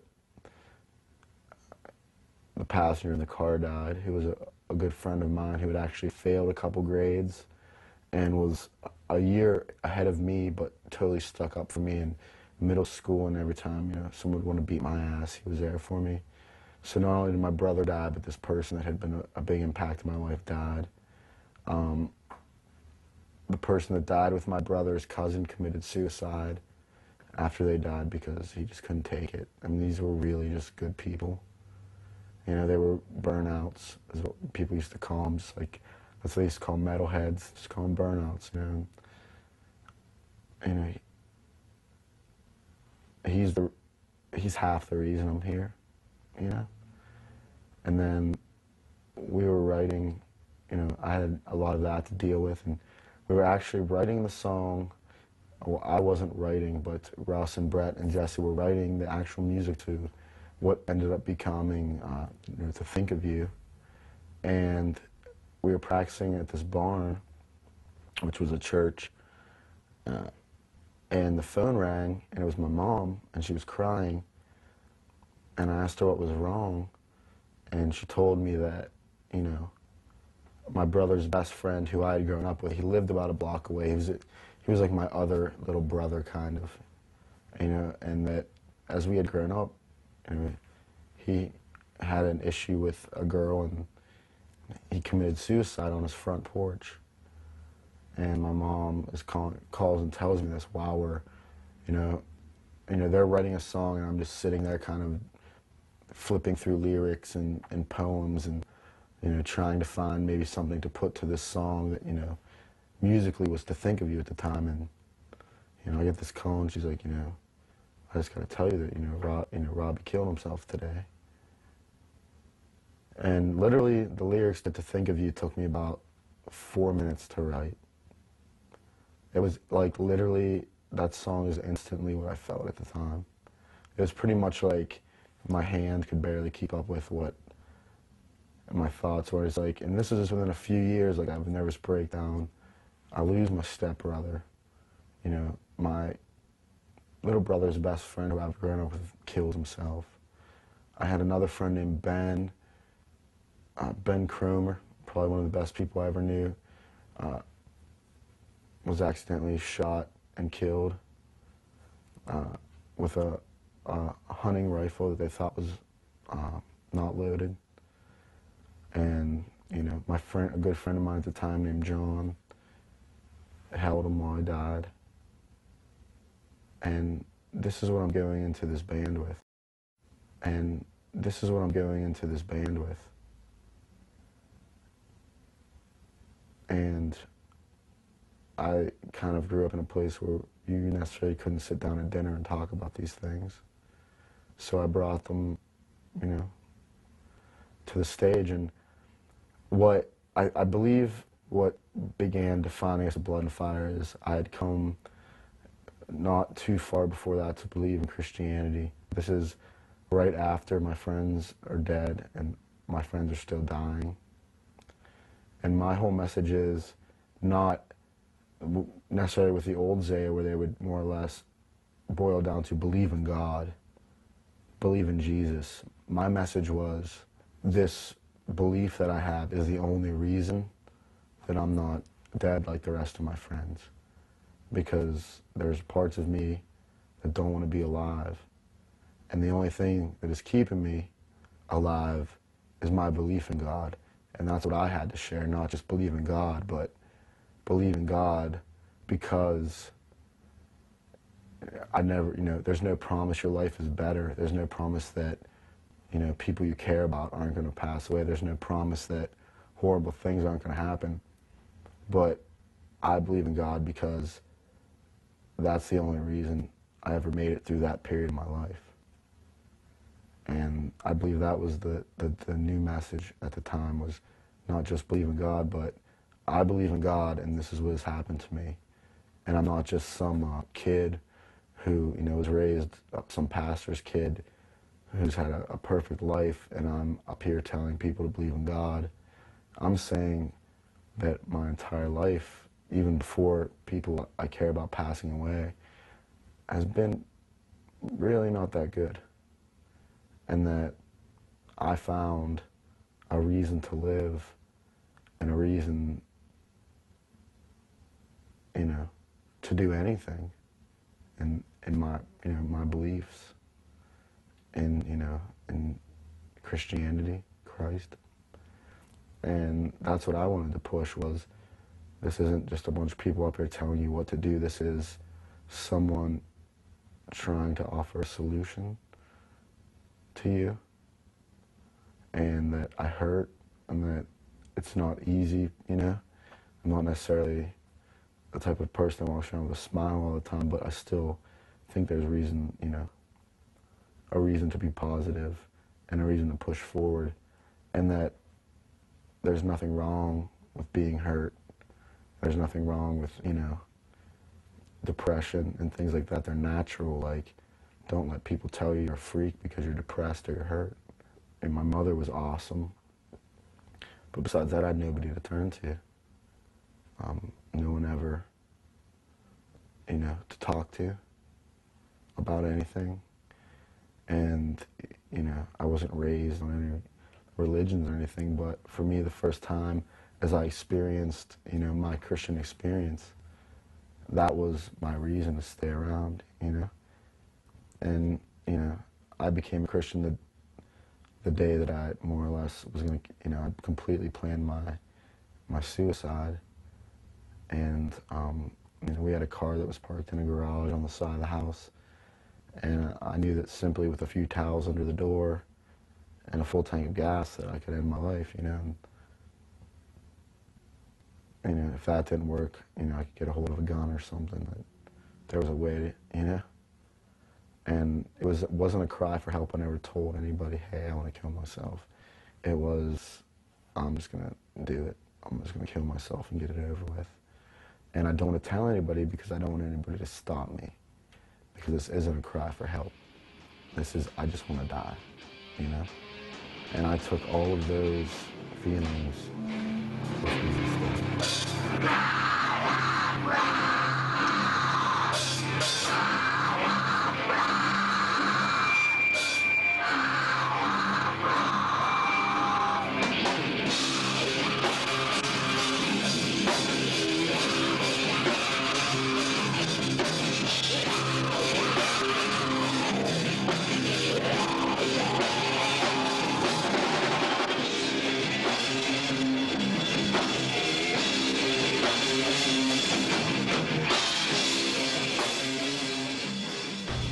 Writing Blood and Fire, something that I definitely remember bits and pieces of it really well. We wrote the entire record in my parents' basement of their old house, in 2 different rooms in the basement. We also wrote a little bit in this church called the Barn. It was very collaborative. Everybody had ideas. Everybody had parts. Jesse would have random guitar parts. I remember Russ coming up with drum things, and it was very much everybody together, doing their thing and working together. It was great. I remember Russ coming over to my parents' house, and he and I just sat on the floor and jammed on guitar for a long time, and he started playing the beginning of Ravage Ritual, and he and I kind of wrote about half of that song just on guitars and in the basement.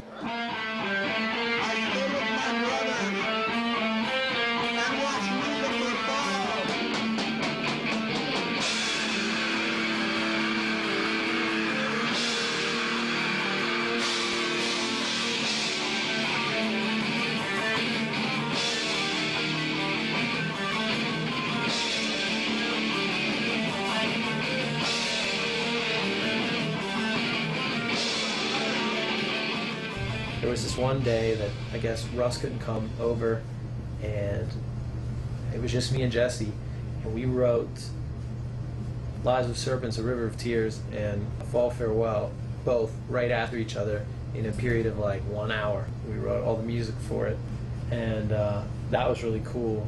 I remember Jesse just started playing the drums, and I just played the simplest riff ever over it, and we were like, yeah. Blood and Fire, you know, we went to Barry Pointers to do that album. The band I knew was completely different than the band that showed up at the studio, and thank God they were like 1,000 times better than the old band, so it worked out. It worked out awesome. Russ was super quiet, really arty, really soft-spoken. He even played softly. I kept having to tell him, play with aggression, play harder. You know, more aggression, more precision. My fondest and biggest memories, I have two biggest memories of recording the album. One is really simple. There was, in To Think of You, that song, there's this part, there's this double bass part in the song. And I remember Dan, when the part would come in, it's just like, I remember he would stand there and pretend he had a gun and go, right with the song, and he had his pompadour and it would flop. And I just remember cracking up at that. But my biggest memory of recording Blood and Fire was, I tried to stay in the studio, you know, as much as I could. I love being in the studio. It's something I still love to this day. And I remember hanging out and playing all the bass and playing guitar. Yeah, playing guitar, of course, and played most of the bass. So I was in the studio for a while. And I remember when it was time for Dan to start doing his first vocal, we didn't want to stress him out. So I know I went into Barry, the guy who recorded the album, I went into his house, and I remember I was just sitting on his computer, and it's probably in there for a couple hours, maybe an hour or something, and Jesse comes in the house, like runs it, Brett, you gotta come outside, you gotta hear this. Walk into the studio, and it's Lives of Serpents, and it's the first time that, you know, I'd ever really heard it, and I hear Dan's vocals for the first time in the song, and I just remember just being in shock at how awesome he sounded. You know, I said a little bit before about Dan not finding his voice yet and not sounding very good. Well, that died that day, and from then on, he sounds like, you know, like a maniac. But I just remember, you know, we knew the music sounded good. We had heard it. We knew that the track was going to sound good, but it was all about what Dan was going to do on top of it and how his voice was going to end up recording. And I just remember just being floored by how he sounded, and everybody was so excited. Me and Russ were thrilled, and Jesse was thrilled, and it was just, yeah, it was just a moment that I'll never forget the first time I heard that. It was awesome. A moment that I'll never forget the first time I heard that. It was awesome. When that record came out, his voice, you know, Ryan and I immediately, that was like, you know, dude, the voice. Check out Dan's voice. I remember Brett playing me the rough mixes of Blood and Fire in his car behind this little place, the Dairy Theater. 1998 was the year that made ZAO a popular band. We were on tour. I was on tour every day of that year except 2 days. ZAO was on tour for 8 months, and then I went on tour with Training for Utopia as a merch guy. And I was home for 2 days, you know, and like, we busted our ass that year. I just remember multiple shows with all these kids just jumping up on stage, and I don't know, it was really mind-boggling, honestly. A lot of people, you know, they think where Blood and Fire Bring Rest, when that came out, you know, that was you know, ZAO's prime, ZAO's pinnacle moment, you know, in history. You know, that's the designated album. I don't know if we knew that it was really special.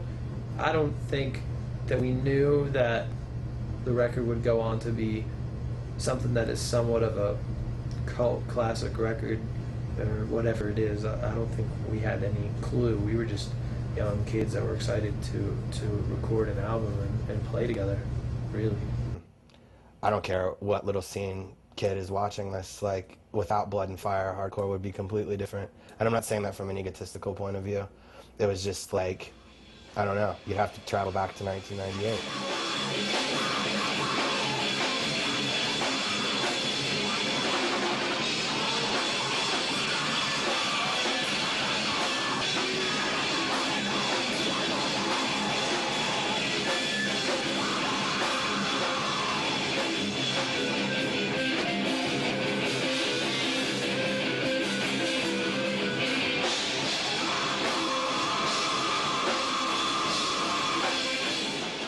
Split was when we began to get into the phase of, at the time, the church I was attending, which was an important part of my step, in spirituality or whatever. We had put out a split CD with Seasons in the Field and Pensive, and there was a lot of support going into it, but when a lot of the people at the church heard it, there was things said along the lines of, the only way music like this could come about is through possession of demons. I would say that is when ZAO began taking the turn towards what we are now, which is not necessarily, I would say, a Christian band, but a group of people who have Christian beliefs, but understand that a lot of the church and a lot of the people involved in the church aren't good Christians. They look the part, they dress the part, they act the part, but when it comes down to it, their hearts, they have darkness in them, just like everybody else does. The song Walk On By, Walk On Me on the Training for Utopia split, the first few lines, Brett had written a song lyrically, and I took the first 2 or 3 lines and I wrote from there, and it had to do with an elder's wife at the church who was a piano player and worship leader, who was one of the ones that talked about how what we were doing was more or less demonic. I guess one of the things we always talked about in the struggle of this band was we were never Christian enough for the Christians, and we were too Christian for the non-Christians. Skin Like Winter is actually about Jesse Smith. He called me on the phone one night when I was at home and was just telling me a lot of things that were going on in his life at the time that prompted me to write Skin Like Winter. And a lot of it had to do with somebody that was so intelligent, smart, and insightful in the ways of Christianity, but still at the same time I had a lot of doubts and a lot of struggle. I never looked down on him in any way. It was just, this is right in the prime after Blood and Fire, and he was talking about how he was doubting his beliefs a lot. I started getting into some different stuff, like in my personal life, really questioning why don't you smoke? Why don't you drink? Why don't you say what you think? Why are you this person? Was this person what you were supposed to be? Did you fall in love with Jesus? Did you fall in love with your church? About that time, my church freaking sold me out horribly. Somebody saw me smoking like some cigar or something, and they sold all my drums. I was in the praise and worship band, and I went to a Bible college I was going to go to, and pastor of the church says, when all you homosexuals, he said something like, when all you fags decide to come up here and get the homosexual spirit delivered from you and take out your earrings. And I was like, my God, like, what am I? This is beyond the boundaries of a band. This is like who I am. And like, that was definitely when a giant seed of bitterness was planted inside of me. We were trying to be good people. We were trying to present a good message and do it in our own way. And we received no support and no help from either the Christian side or the secular side. So we're more or less this band in limbo where, once again, we're getting no recognition in the secular scene because people didn't want to have anything to do with Christian music. They felt that, punk and metal were, partly inspired by the rebellion against organized religion, which we weren't necessarily a part of, but a lot of the people that were involved in that were just, it was almost like, key words, like they would hear the word Christian or, they would hear the word God or whatever, and instantly assume that we had, these certain views and certain, standpoints that we never, we probably had more in common with those bands than we did with, the other Christian bands, and that's really, I think, when ZAO started becoming what it is from that point on, which was a band of people that had Christian beliefs but also had a lot of opposition. It's so crazy because there's so many differences. Like, you take a good Christian in America and a good Christian in Europe.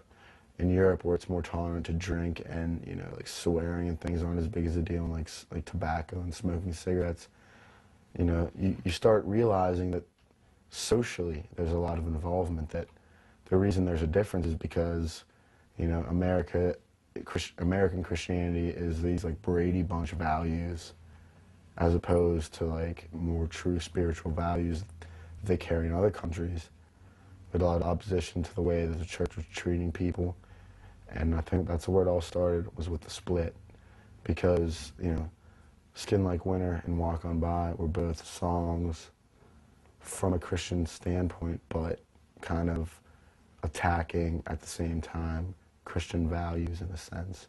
We're talking to all these kids that, would have a tattoo or some piercings and they'd be kicked out of church. To me, accepting people for no matter what they are is one of the top priorities, in my opinion, in Christianity, and that wasn't being displayed by anybody. And it made me sick. And I wanted to write about it. I wanted to, not attack, God himself or necessarily the Bible, but I wanted to attack the way things were being done in the church because I thought it was wrong. People cared more about your, presentation, the way you looked and the way you dressed, and, if you attended church every week as opposed to your actual spirituality. And to me, that's a farce, and it completely goes against everything we're trying to do. And I think that's where, technically, ZAO began, in a sense of what it is today.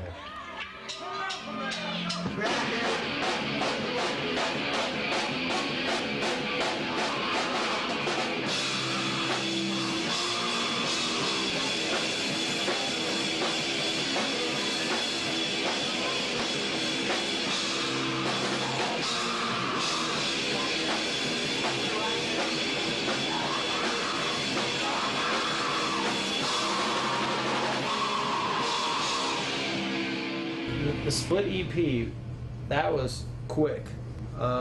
Jesse did his drums in one take each on the songs. Basically, we set them up, did it in like one take each, and then he went and talked on the phone to this girl for the rest of the recording. And me and Russ hung out in the control room and played our guitars, and I'm pretty sure Russ played bass on one song and I played bass on the other. I remember we borrowed training for Utopia's bass and their bass amp because we didn't have one. And I remember Dan flew through his vocals and Ryan came down and did his thing. It was real, like, improv, like we didn't really plan on it or anything, but it was just really cool. And then like every show that I was ever at, like after that, I would always do it, which was always awesome. Like I always loved doing it,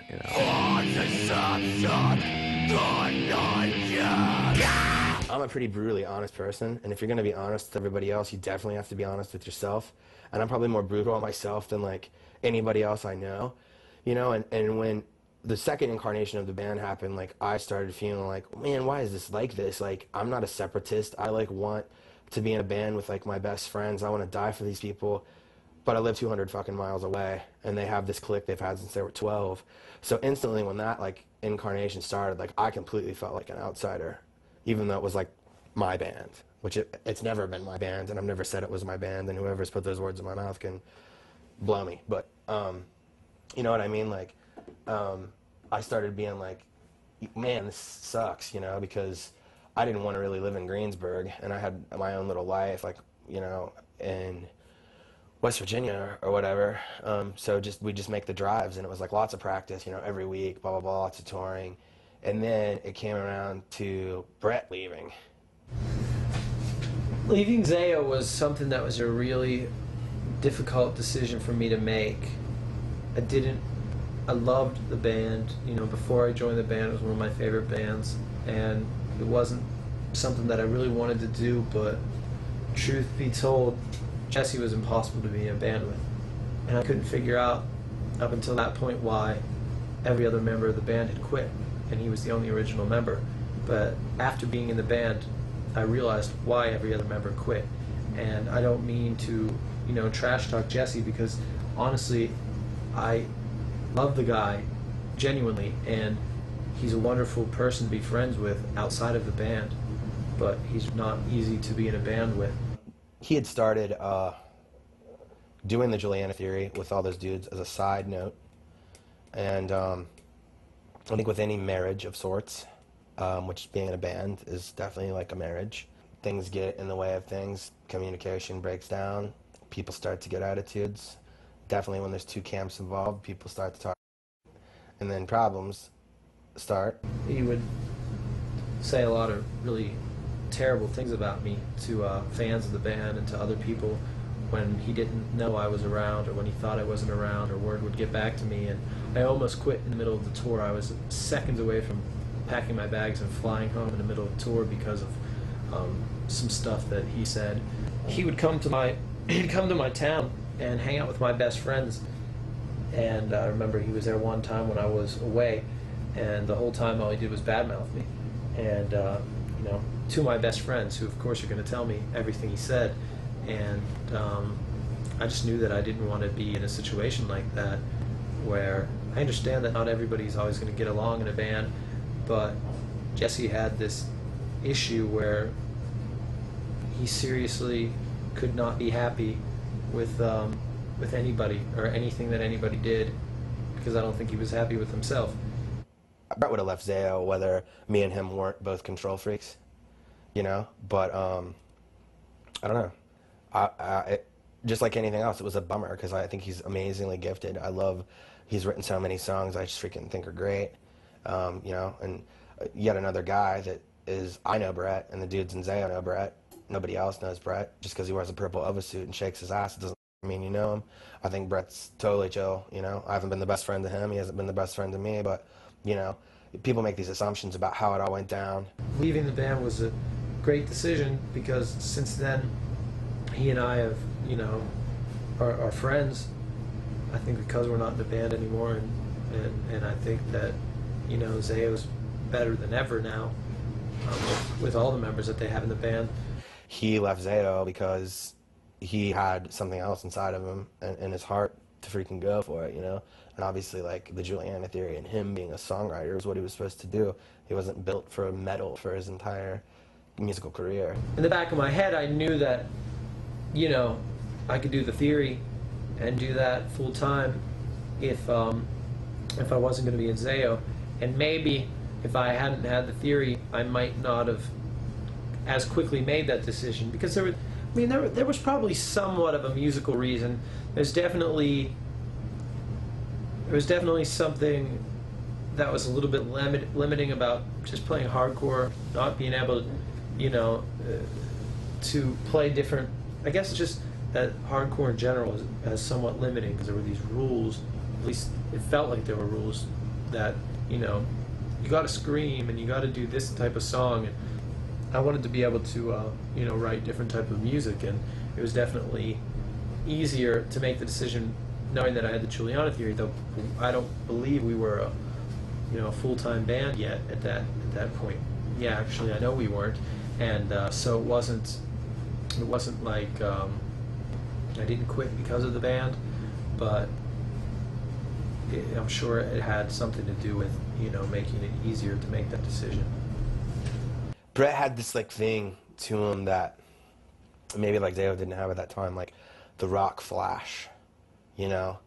I mean, obviously, come '99, when I was a skinny little pup, you know, I rocked makeup heavy duty and was obsessed with the fashion. I went to fashion shows, you know, like, Brett just had this like swagger though, that, you know, I don't know, I think Brett was supposed to be in ZAO for like a reason, and like, but just for the time he was in it, you know?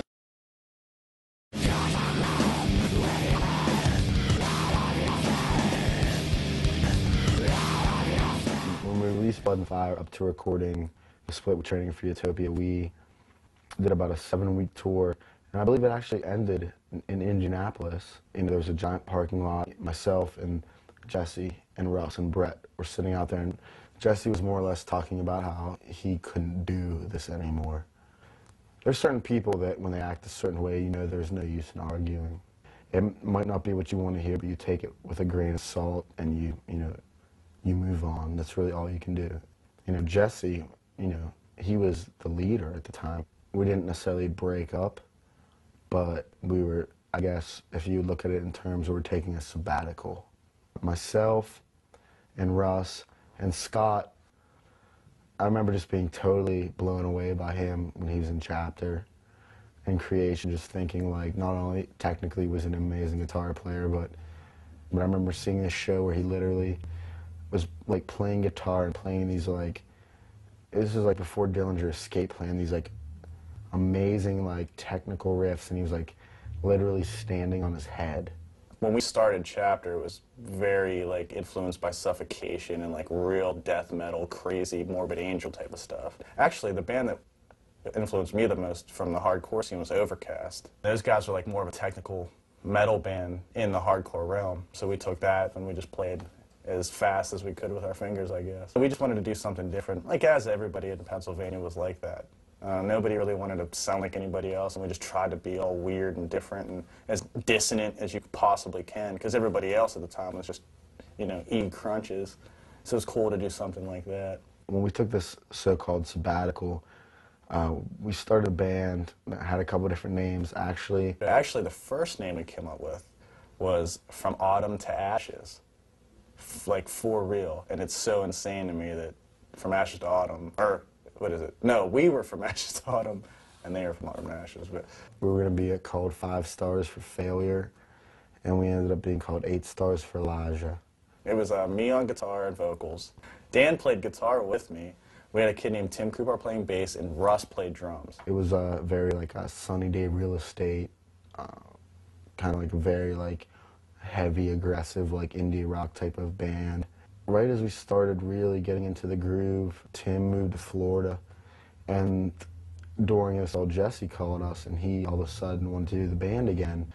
Scott was an amazing songwriter, an amazing musician, and we would want nothing more than to have us. And at the time, he was having problems with his band and members in his band. There was a lot of different reasons I quit Creation. Number one is definitely like I felt that the political rants and all the stuff that our singer was singing about didn't really reflect on me. I didn't want to be part of that. And at the time, too, I wasn't really happy with the band. I wasn't happy with that style of music, per se. When Blood and Fire came into play and I got to hear the first demos of the songs and just thinking, like, wow, why did they all of a sudden turn into this type of carcassy metal band? Because that whole thing around, like right around our area, was kind of that already. And I was so used to hearing that, and then when ZAO wasn't that, and then it turned into that from Blood and Fire, I was way more into the band at that time too, because I was kind of more of the style of music I liked. Unfortunately, I didn't feel like, wow, they were this new, different type of thing, because like I said, the band I was in was real metal and real like raspy vocals. And there were like 3 or 4 other different bands in the area were the same way. So I just felt that, this is cool that Russ and Dan are bringing what our area is to what ZAO is now. But it wasn't like, well, these guys are like some new, awesome, different type of thing. Me and Russ kind of insisted that Scott be in the band. It kind of seemed to me that ZAO did have somewhat of a special thing in it, just from seeing outside of what it was, and it definitely felt more of like a real possibility as a career. I really, for the first time, felt like, wow, this could honestly be a career in music, so I'm going to try this for sure. And that was a lot of the driving point of it for me. And then when I met Jesse for the first time with joining the band, it was really, really cool, and like it was an atmosphere that I felt comfortable in at the time, and it definitely worked out really awesome for me. For him to be in the band was like natural for me. It's like, amazing musician. Totally. Let's do it. Rob Horner, who came in on Liberate, Rob Horner was a friend of Jesse's from his area, and when we did Liberate, seeing that the bass on Blood and Fire was done by Brett and Russ, and you know, live we didn't have a bass player, so now we come to an album, you know, and we actually picked up a bass player not only to record but to tour with. Rob came into the picture because he came to my apartment. He's a helpless little puppy dog, and was one of my best friends, and he's a good musician, and I was like, dude, why don't you join ZAO? The Juliana theory, right at the time where we were going to record Liberate, that's when they really started taking off. It had nothing to do with like Brett ever saying anything, but a lot of things began to be assumed that like Brett had written more or less all of Blood and Fire, and a lot of people, you know, it had been this new incarnation of ZAO, and now we're approaching talking about doing the second album, and you know, people are starting to say, well, you know, now it is not going to be any good at all because Brett isn't involved anymore. And I remember, you know, we just started writing it, and I would say probably until Funeral of God, that was the most focused on album that we ever did. The band at that time definitely became more of a metal band. Scott definitely brought that aspect when it came to, you know, guitar work and some of the writing. Scott added that, but also live as well. They all were, you know, great live guys at the time. But he also became a good spokesman for the band, where Jesse was always the vocal one. Scott definitely was an intelligent voice for the band as well. Scott totally took Brett's place as a very opposing, let's butt heads, we both have a vision, you know, and from the beginning I think that was problematic because I was a control freak for a long time. He's a control freak. I definitely feel like I had a pretty large hand, but at the same time I did want to stay as new as I could and stay back and let those guys kind of do what they've always done, and I would just put my input in there every now and then. I wasn't like a major, you know, huge songwriting, you know, blitzkrieg or anything. The cool thing was, though, is Jesse and Russ and everybody really wanted me to put my input in, and they made me feel like that they needed some ideas or different things. So I felt very wanted in the band. But I did try to stay back as much as I could and not, because I did write pretty much everything in that other band. And I came from a band where I was the main songwriter in it. So it was a little weird for me to step down a little bit, but I didn't mind at all at the time.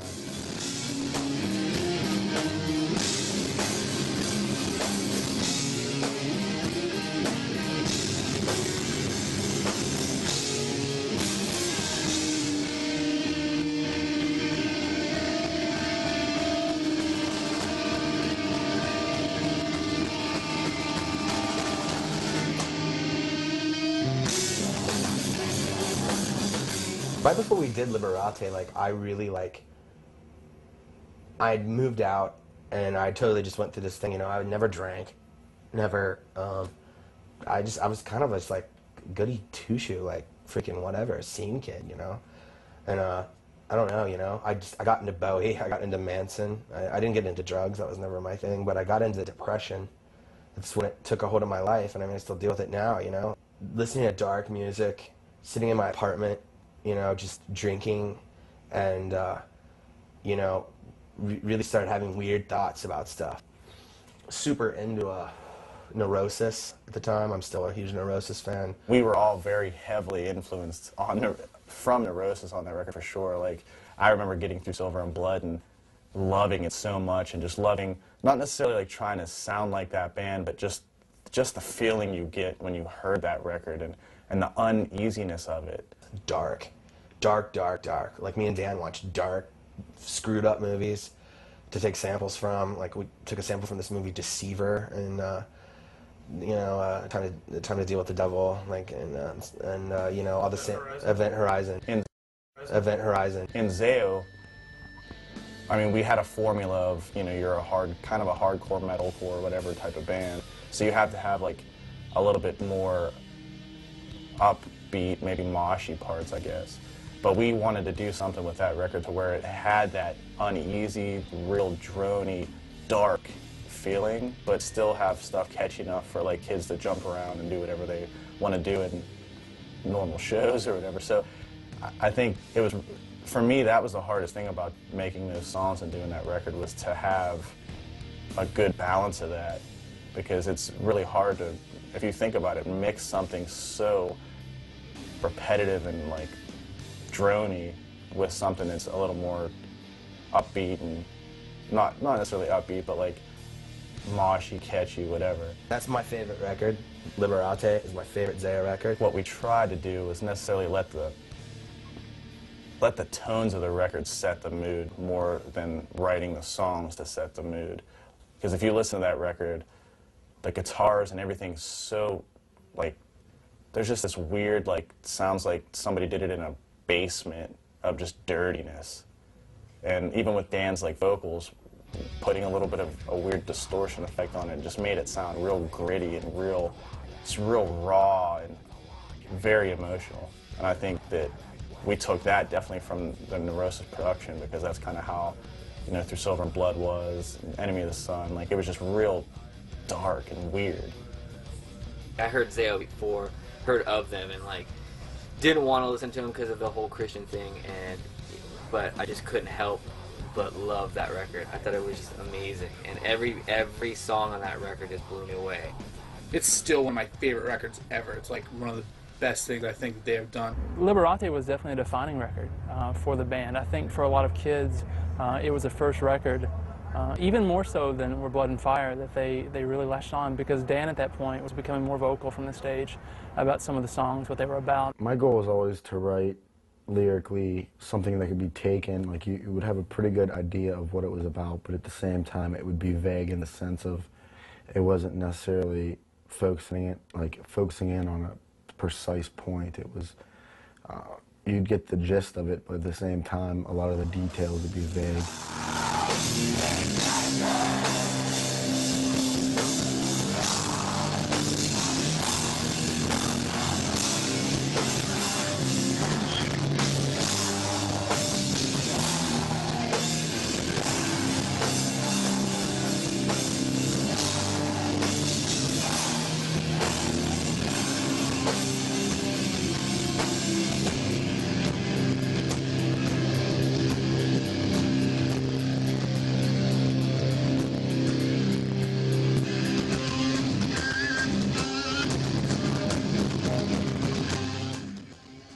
That album has a lot to do with, you know, there was a lot of like darker biblical sense in that, as far as like, you know, it talks about like, you know, our true life is after this life and death, and why not desire the end, and why not, you know, want to see the world come to an end. A lot of people are pleading for peace and hoping things get better at the same time, when, you know, the Bible and the faith they believe in teaches us that things only get worse to the point where it ends.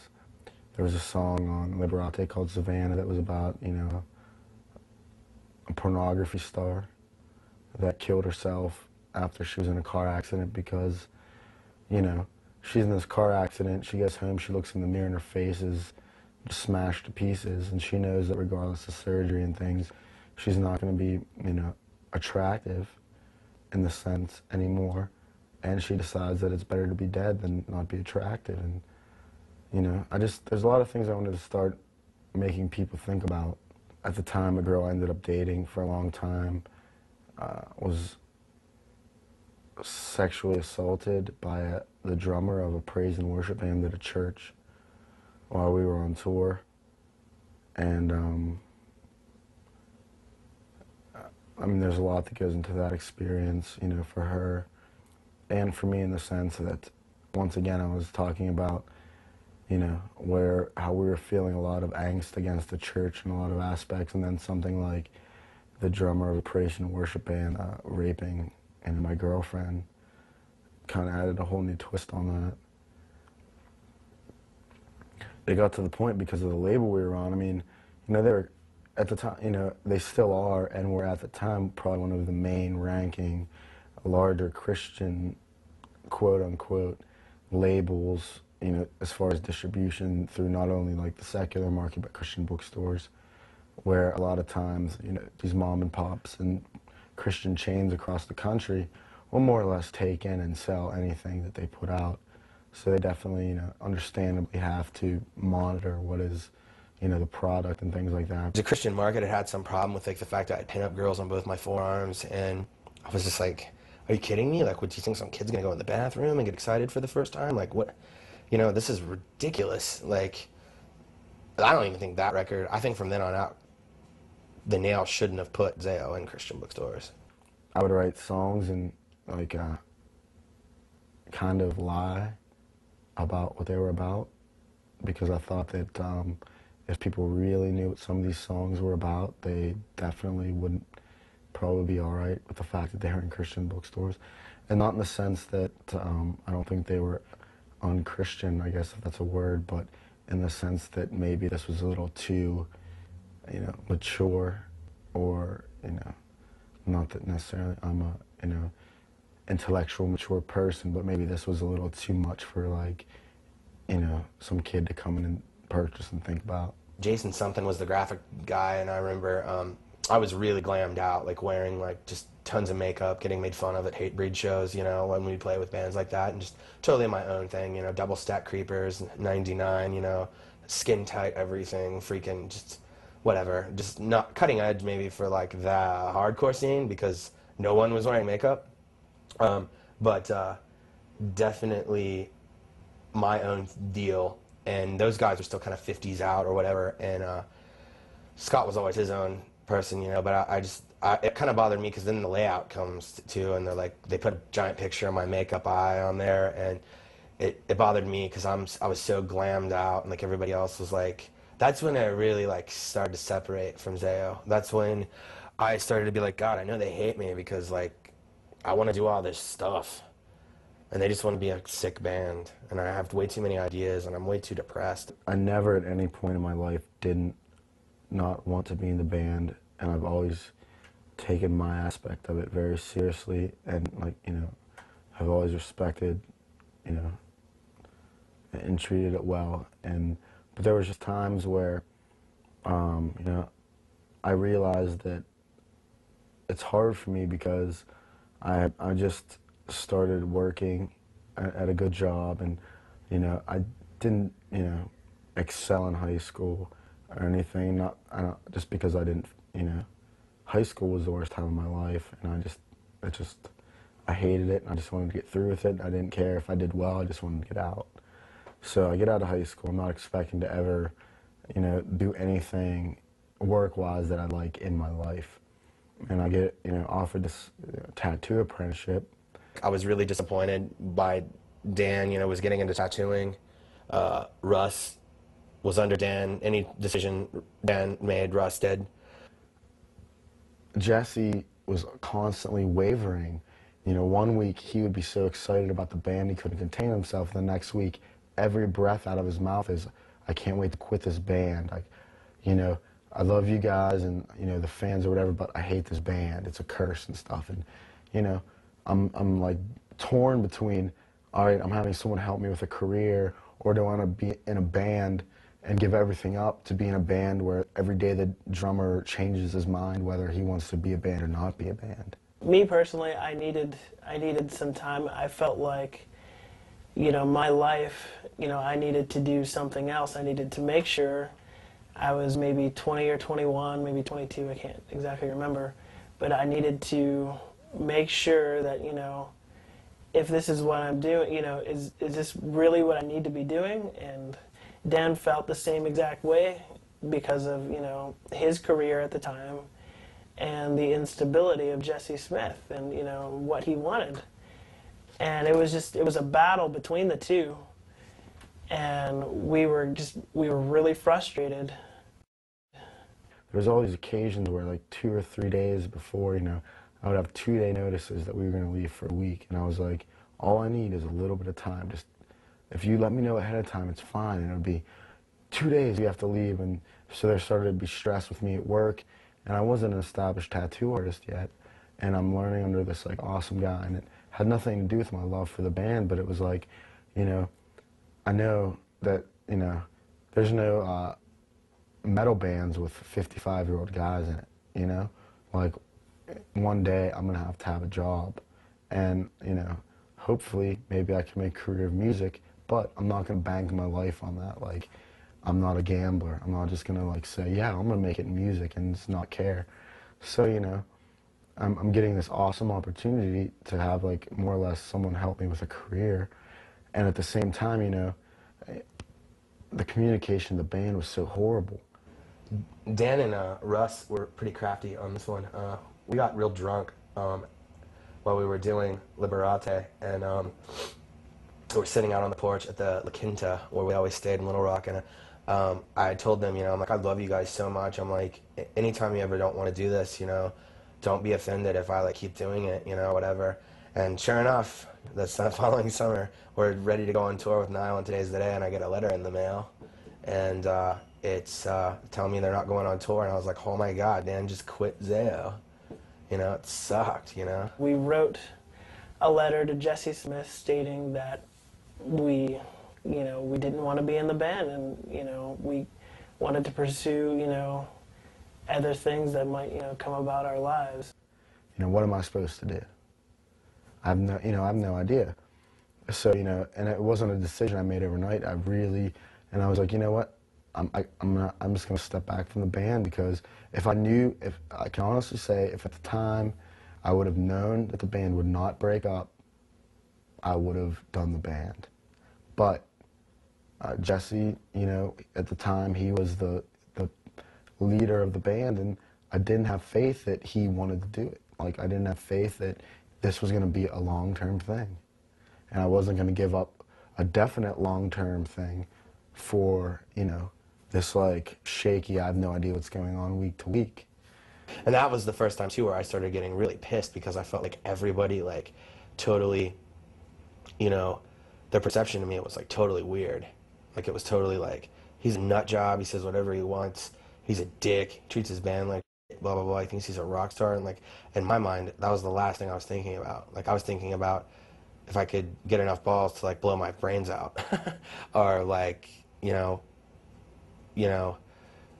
my wife entered the picture right after, like right during Liberate era, you know what I mean? Like I was definitely on like, you know, soon to be ex-wife, but definitely on the path to like, you know, destruction mode, you know, and I mean, God always drags me out of that, you know, and like, praise God because he's faithful, you know, and I mean, we're totally like, we're consumed with all these things that like rob the joy in life out of us, you know, and it's like, you know, God is just so graceful, you know, he's just grace, dude.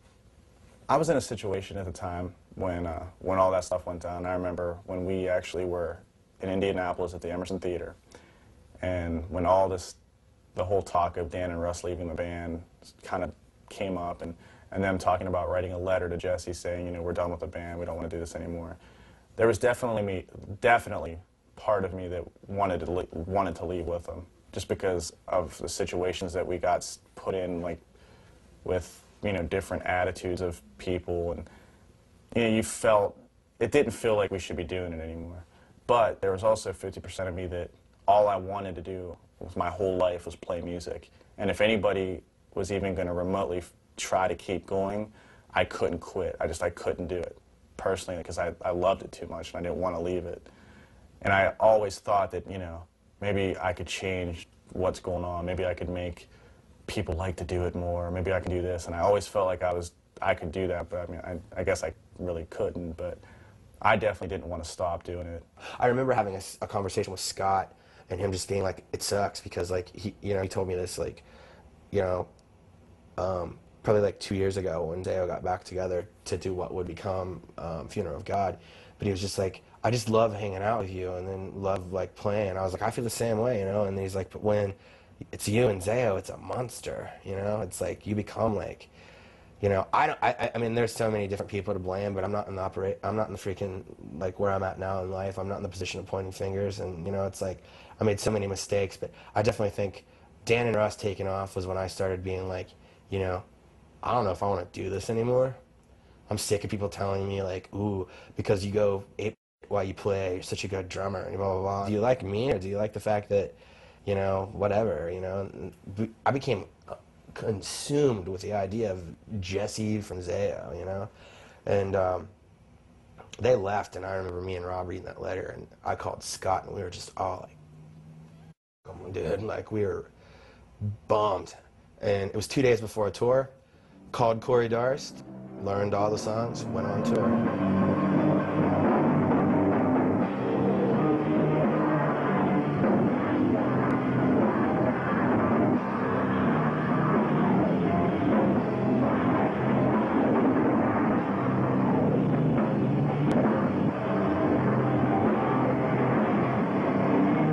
That was still when I was really first getting to know Jesse, and like we were still kind of, he was closer with me at the time because I was a new guy in the band, and I think he might have looked to me as a mediator between everybody because I wasn't, you know, I didn't see certain things the way he was, and I didn't see how Dan and Russ kind of viewed it, a lot of things. So I kind of stuck with Jesse at the time because I thought, you know, if this guy completely lost every member of his first original band and replaced them, he could probably do it again. Let's see if we can do it. And Liberate was one of our strongest selling records and was doing so well that I just couldn't, in my heart, see why to stop doing it. And then tore our asses off with him, and I remember Dan coming back into the picture and us just being like, see ya, Corey. Later.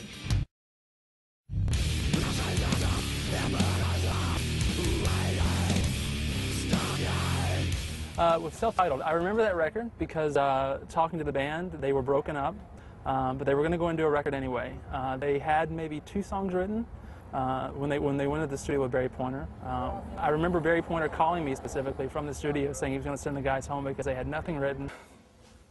Weirdly enough, that was probably one of the least stressful records I've ever done with Jesse, because we kind of both had some ideas for songs. I had a slew of things I wanted to do with different songs, and we just threw them together kind of in like 2 or 3 practices. I always felt bad, like I was annoying him because I started wanting to sing and like try stuff, and I wasn't naturally like really good at it yet, you know. Not that I'm not good at it now, but I can do it, you know.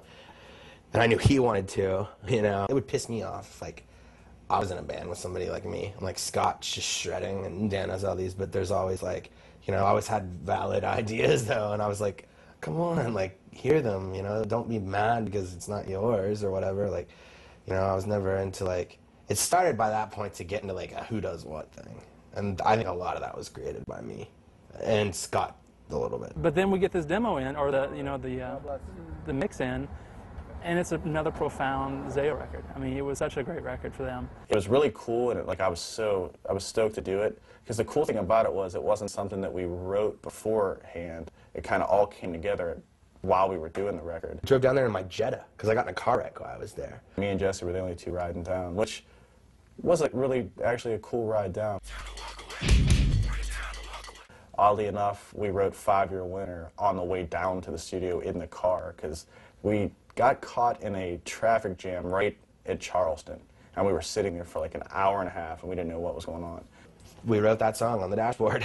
He was like, I have the drum part, play it on the dashboard of the car. He had these riffs, and I was like, well, maybe it should, you know, do this. And I like I hummed the breakdown. I was like, what you go like, jump down and then we'll use bottles. And yeah, that's totally how it was. Like, all these songs were as new to us as they would be to the person that heard the record, instead of most bands where they write their songs and work on them for months and months and months and then get to do the record, and they're sick of the songs already, but they're recording it for the record.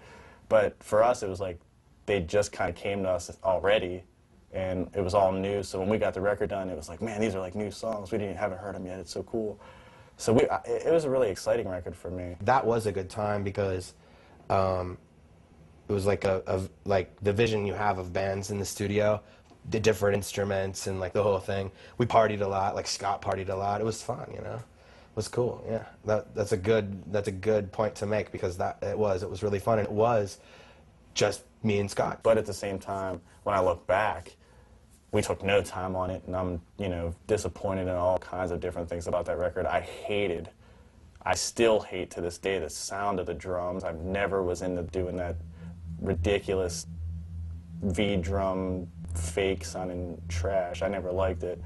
But, you know, just to not cause any kind of riffs, I just went with it, and then I got to do my guitar tones, so whatever. I wasn't going to say, don't do these drums this way. But yeah, I mean, that, to this day, if I could re-record that record with real drums, I would give anything to do that. Dan came down for a couple days and just sang on it. What Dan did, Dan flew down afterwards, and he was there for like 3 or 4 days to do his vocals. By now I'm living on my own, struggling to pay my own bills, and you know, Jesse calls me and says, hey, you want to make, you know, a little bit of money? We're going to do another album. I definitely was personally interested, and I had always have, and to that point had been working on lyrics, not necessarily for ZAO, but just, I always just kind of write a lot of stuff down as far as, that's how I deal with a lot of things, is just writing my thoughts out. Everyone wanted to do a good job on their part, but as far as like putting it together, it was very rushed and very thrown together, which is strange because people love it, and it's like, it literally was like thrown together, like kind of like when you have to write a paper for school and you put it off, and the night before you know, have to go to school the next day, you sit down and grab a bunch of encyclopedias and you know, books from the library and stay up till 4 in the morning and crank out some paper. It's more or less how Self-Titled and Pray to Chaos were, like overnight homework assignments, kind of. There were songs like 5-Year Winter that, you know, we were like, oh, that's cool. And it was put together real quick, and I heard that song, I'd like written a letter to a girl, and when I heard that song, it just made me like instantly think of the letter, and you know, weird little things like that, like little 5-minute decisions, not long, pre-planned ideas, just little quick, you know, on the spot. That's pretty much what this band's always been like. Probably besides like Blood and Fire, Liberate, and Funeral of God, like everything between there was just like chaos. That is the history of ZAO. It's just constant turmoil, constant tragedy, constant strife, but for some reason they're able to make this incredible thing. They've always been able to make just incredible things out of all this tragedy, and that's to me what ZAO has always been about. And it is ZAO. I mean, the tragedy is ZAO.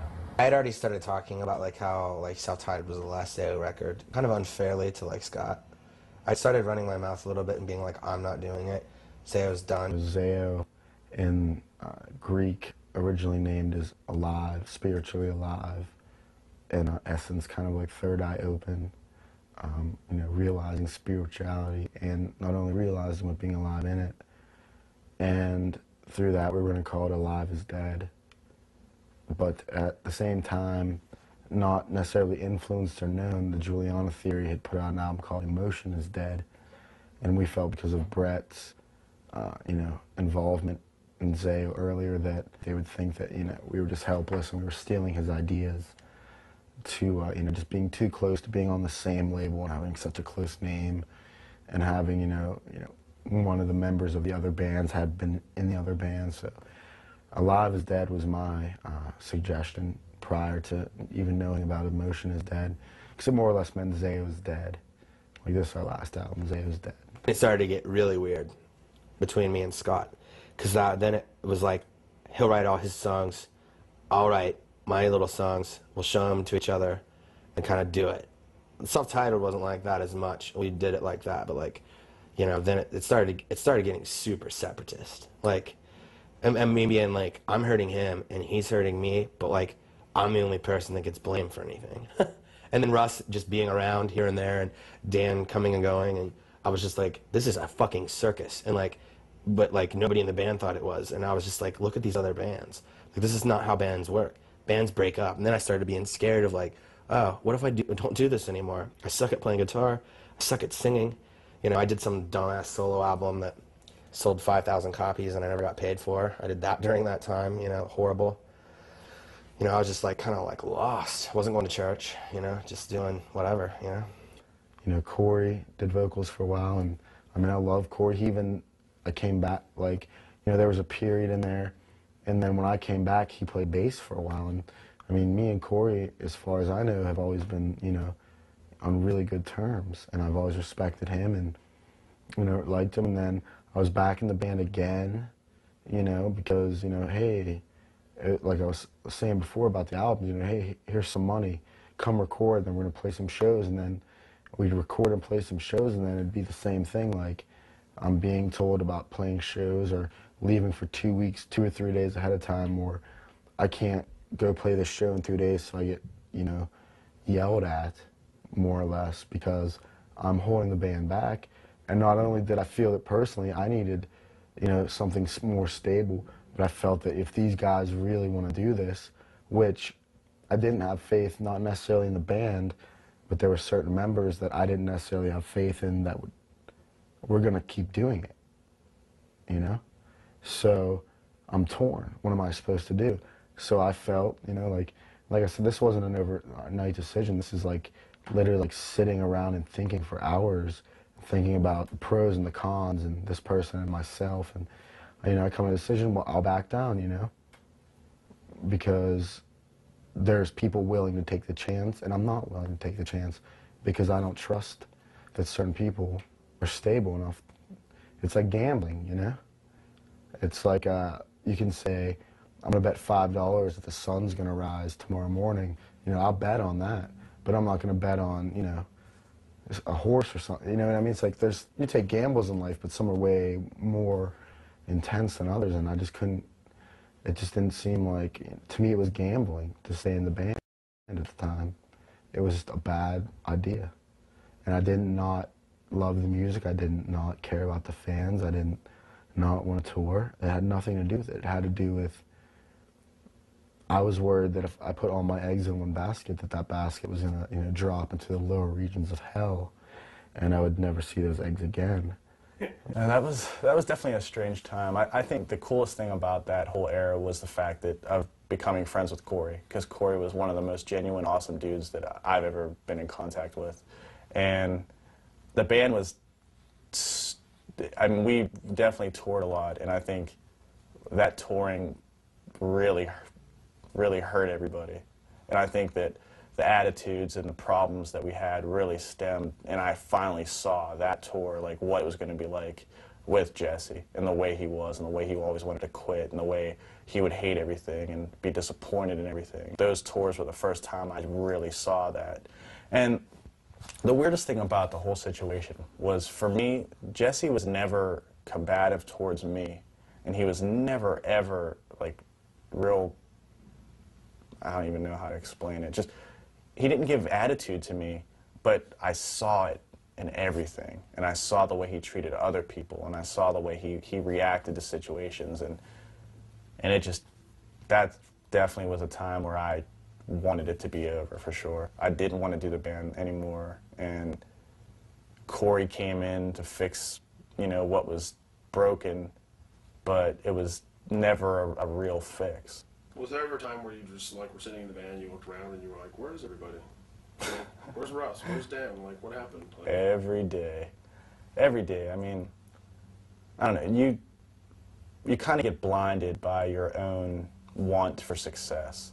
And I think that all the stuff that happened in that era, now that I look back on it, was just such a wrong decision to do. And even though, like you just said, how I wouldn't trade anything for, you know, Corey's friendship, because that was the coolest thing out of that whole thing. But at the same time, I mean, you have, you know, two members of a band that were such integral, important parts of a band, and to not have them there with you, it was completely wrong. It was like if I would see Led Zeppelin with Robert Plant and, like, Guns N' Roses behind him or something. Like, it was just horrible to look around and see what it turned into. Because at that time, I mean, the tours were going good, the band was doing a little better than it was, and we were starting to actually kind of make a little bit of money and make a career out of it. But it just wasn't ZAO. I mean, and the saddest thing about it is Jesse had me believing that as long as Jesse was a part of it, it would be ZAO. But, you know, the more and more time went on, you definitely realized what the most important parts of the band were.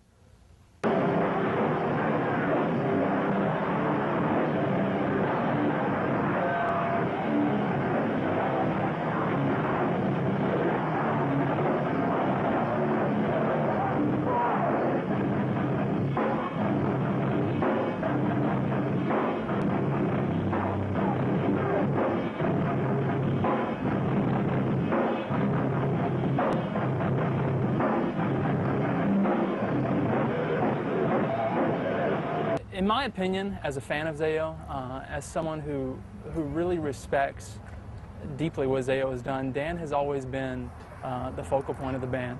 Dan's lyrics, Dan live, Dan on stage. I mean, everything about ZAO to me for so long was Dan.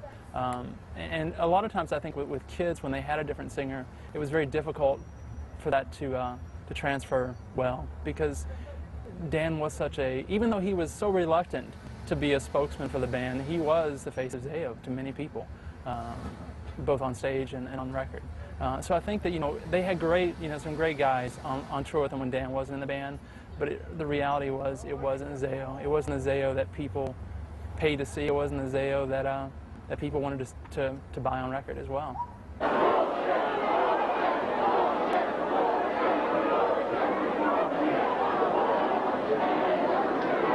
What happened on that show was I walked on stage, and I knew Jesse was hanging out with a bunch of his friends, and we were all hanging out back there, and it was fun. There was like a little backstage area that we all hung out. Dan was there. We were just having a good time. And we went up on stage, and I definitely knew beforehand that Jesse was completely incapacitated. But it was so much fun, and we were just hanging out, and I was like, whatever, this will be cool. Well, we get up on stage, and second song in, he is pretty much off of every timing part of the songs and stopping early every time on every part. I got freaking jacked out of my skull, went on stage, thought I could do it, did it for years. The mix was a little different in my brain, screwed up the show. And I'm playing, I'm trying to like compensate for all this mess up, and I couldn't do it anymore. And the running thought was that I kind of screamed at Jesse and yelled at him, and we walked off stage. But actually what happened was I walked over to his drum set, and I looked at him, and I'm like, I don't think we can play these songs, man. You're a little too messed up. Instead of embarrassing ourselves, let's get the hell off the stage. And that's all really it was. I'm incapacitated. I can't play our songs, I'm sorry. This is pretty much like the last freaking, this is it. I don't think there's going to be a band much longer, man. So, thank you. Didn't give a not a damn, seriously, just didn't care. I hated Scott for what we had let each other become. I hated myself that I was playing in a lie. I'd always had a bad, and I still have a problem with ZAO to this day. Stay away from the Christian music scene. Don't take something as precious as the name of Jesus and sell it to people that are morons. If you're a kid out there and you love the Lord, you know, it doesn't have anything to do with it. Music is music. You are you. Get over yourself. For f***'s sake, please, get over yourself. You know, people sin. That's why you're a Christian. Because Jesus died on the cross and his blood is what forgives you. You know, I'm not saying don't use his grace as an excuse or a credit card, but be yourself, you know. It's like, and we had definitely not became, well, not we, I can't speak for them. I was not myself anymore. I was in this band and I wasn't happy with the music. I was playing the drums and, you know, I was glad. And there was so much tension there too, because Corey was finally sick and tired of Jesse's attitude and sick and tired of what Jesse would treat him like, because he was, you know, a new fill-in member. So any band, that person's going to get the brunt of garbage. That Corey didn't want to be in the band anyway, and Corey wanted to quit, and we were supposed to do a little week-long tour with The Theory, and I knew it was just going to be hell if we'd go on this tour anyway. So I walked back there, and it was almost like a whole decision without even saying it that we just would break up so we wouldn't have to do this tour because everybody's pissed off anyway. Rob started crying, which blew me away. I was like, he's at the bar and he's crying. I was cracking up, having a freaking, like, they were embarrassed and ashamed, and I wanted to get on stage and be like, yeah, all of ya, suck it, you know, because we're not your little freaking treasure. And the Juliana Theory is mad because we outdid them, because we just broke up on stage in front of 1,500 people. So Brett's pissed because his little acoustic encore isn't going to work. I was just like, it's hilarious. I was like, I thought it was great. So I went to the van and told everybody, and it hurt me bad on the drive home because I was like, I just hurt Scott. I just totally disappointed Corey. Me and Jesse never yelled at each other, and actually the funny thing is after the show and after we broke up and all that stuff and everything happened the way it did, we walked down together, me and Jesse, to the alley, and he's like, are you mad at me, dude? And I'm like, honestly, not at all, dude. I'm kind of glad we're not doing this tour. The next morning after we break up, all these people are calling me, is it true, is it true, is this a scam, is this ZAO, you know, because, I mean, it fueled the fire. By this point, my relationship with Tooth and Nail, completely crazy, not good. Feeling a little ripped off. Scott's starting to feel a little ripped off because he's been on 2 records. Nobody's getting royalty checks. Our friends' bands are, but we're not. You know, every once in a while, you know, whatever is coming in. So, you know, beside the point, but like we're starting to get like a little chapped, you know, and I knew it was done. I thought it was it.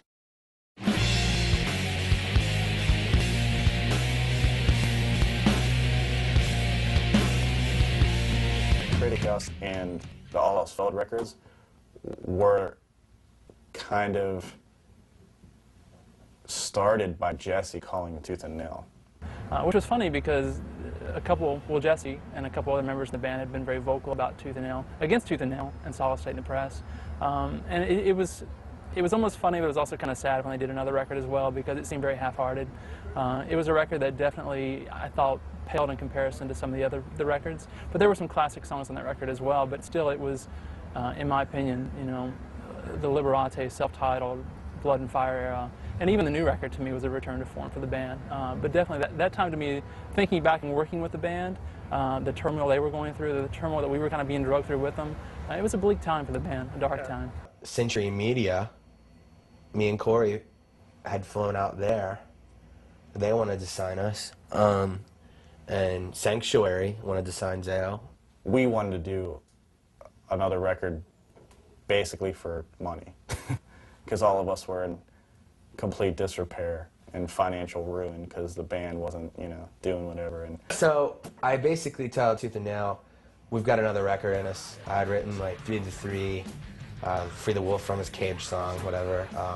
Freaking Angel Without Wings, which was like, I'd started really doing some stuff on my own. I put out something called Oceans. I was talking to 2 labels. It was before like Gods, that whole thing in my brain had happened, but I was fully functioning on writing songs by myself and them not totally sucking and having people say, oh, this is good, you know, you need to work on this, blah, blah, blah, but this is good stuff. They would sign it and do it again if we did Parade of Chaos, and then if we would re-record an old record so they can actually have some, you know, a new version of these songs or something to sell them again, whatever. So, I mean, it was definitely motivated by financial reasons. Not that we made that much money, but it was enough to get us by. Worked out a deal, a money deal with Tooth and Nail for me and Scott. I remember Jesse kind of coming to me going, look, me and you write the songs, we can do this and make this X amount of dollars, and, you know, I don't know who we should get to sing. He started coming to my house. I'd finally had my first little Pro Tool studio. He started coming to my house, and we just wrote everything in, I think, less than a week. Put it all together on some V drums, did demos, went to Barry's, busted it out, and it was really like strange. Like, I think for both of us, it was the first time where like we weren't concerned about like the quality of it at all, the quality of anything we were doing. I mean, I know I wasn't, and I don't think Scott was really, because he just didn't really. We were on the same wavelength. We were really miserable. We thought the band was kind of a joke. At the time, I hated him, and I know he hated me. I didn't hate him. I've never hated him, but I know he hated me. Definitely, it sucks to say that, but you know.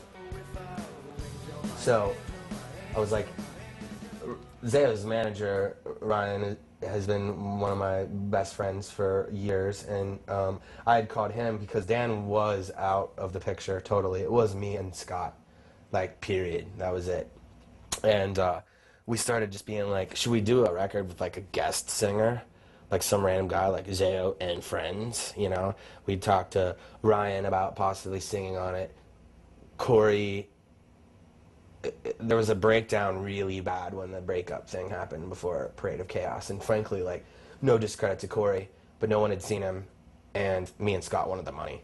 I was asking you, Ryan Downey, and just being like, you know, what should we do, blah, blah, blah, and like you said, you actually told me, you know, Dan should be the singer on the record, no matter how bad. If like you wanted to do it or somebody else wanted to do it, Corey, it was like, that was the constant thing. That's why Dan, the magic of Dan, you know, he, you know, I don't dismiss whatever, you know, I'm glad, you know, they're at a point now where like a band is a band, and that's what I always wanted, and it wasn't meant for it to be that way, you know.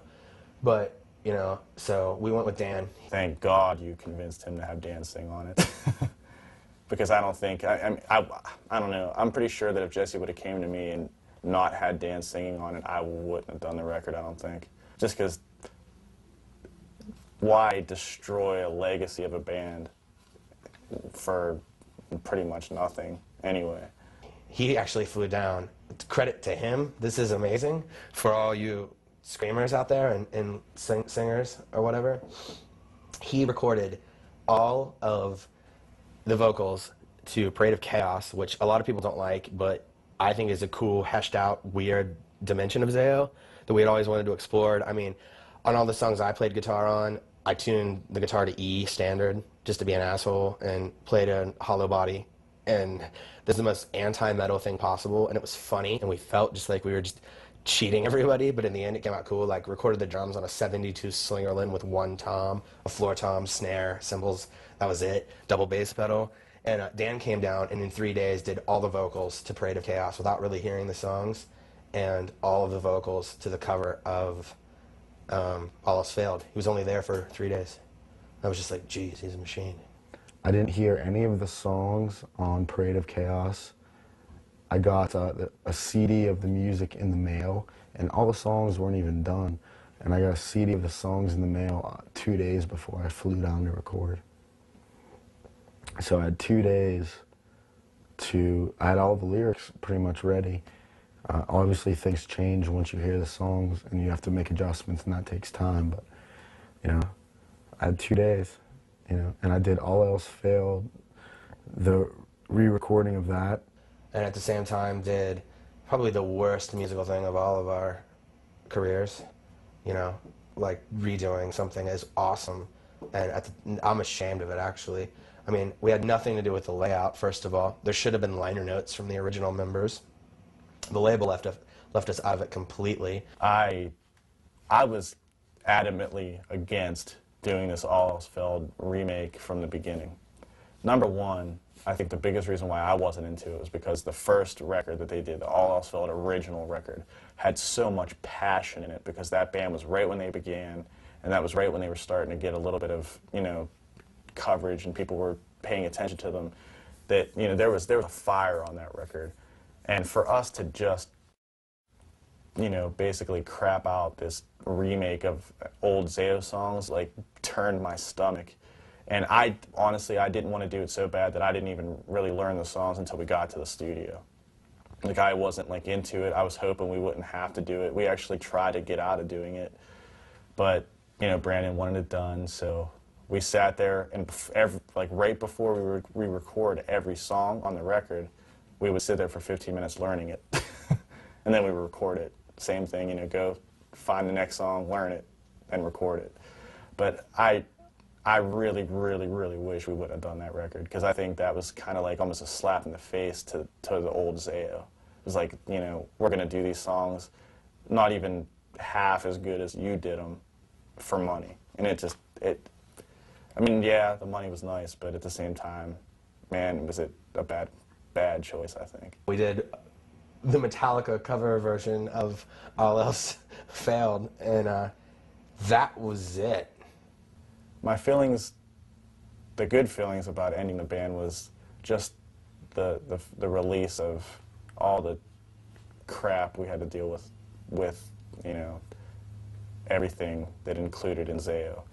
And it's really weird because just the way Jesse was and the way how down he was all the time and how he always wanted to quit made you really think that ZAO was the problem. ZAO, this entity of the band or whatever it was the problem. Like, anything that bad would happen, it was like ZAO was a curse on us or something. So it was never like, it was really strange because you never looked, now that I think back on it, I never really thought about, like, well, you know what, Jesse didn't want to do it, and Jesse's kind of messing this up. It was always like, man, it's the ZAO curse again. And I think the feeling of having that be laid to rest and be done with it was so relieving, and like, oh, you know, I was so thankful to not have to put up with what we've put up with for so long. then the other side of it was the fact that this is something that I really thought I was going to make a living at and make my life, and we were going to stop it, and now what am I going to do? I was 24, never went to college because I pretty much was in touring bands since I was 17, and I had to start all over, and that scared the hell out of me because I didn't know what to do. You know, I didn't know what was going to happen, and just all different thoughts going through my head and stuff. But I think the relief of not being in the band anymore was a little better than the fear of what would happen in the future. We did the re-release of All Else Failed. We've done Parade of Chaos. We decided we're doing our last tour. And this is, for me, definitely the end of it, period, like as far as I thought. And I thought Scott felt the same way. We had gotten paid. We were happy.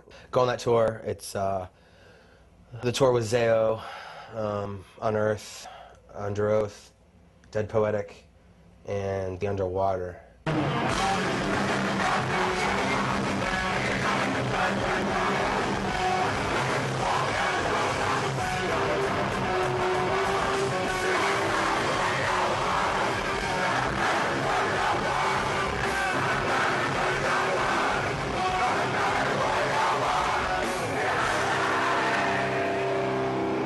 It was a fun tour because it definitely, with the knowledge of knowing it was breaking up, the tension wasn't there because you didn't feel like you were working towards anything. It was just like kind of to go out with a bang, whatever.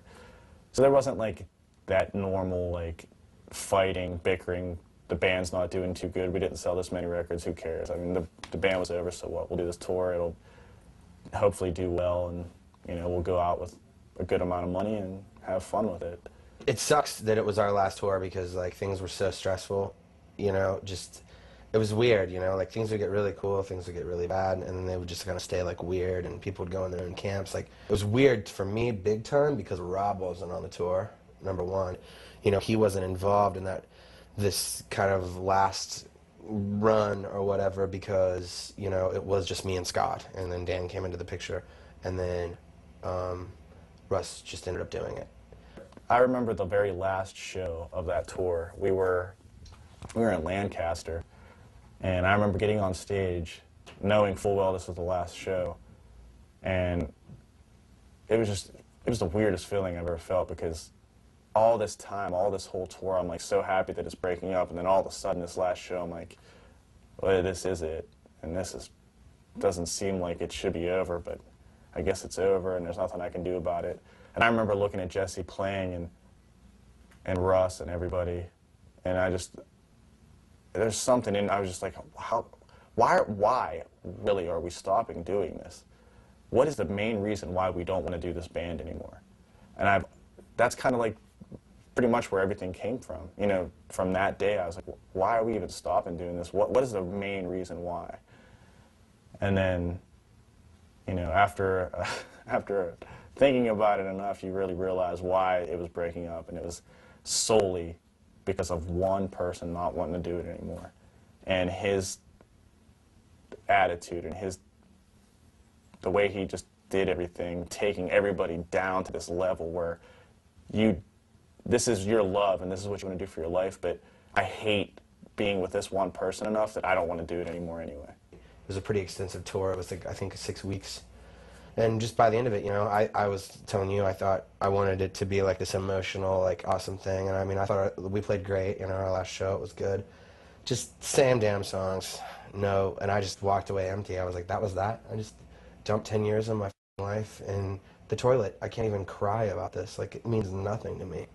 Like, something so beautiful that started in the beginning of all this, getting beer cans thrown at us in Cleveland, me, Sean, Roy, and Mick, literally getting like stoned to death with beer cans for preaching the gospel, and I hopefully never see these people ever again, even though I love them. I like could not take the fact that they resented me so much for whatever asshole things I'd done to like hurt them.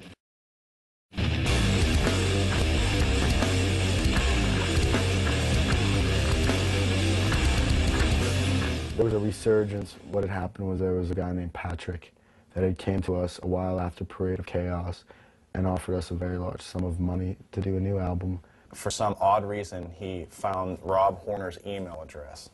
He emailed Rob Horner. Rob calls me and is like, this kid called me, his name's Patrick, he's backed by a millionaire, we're his favorite band of all time, and he wants to give us 15 grand a year, basically $45,000 a person to do 3 records, and all we have to do is tour in the summer.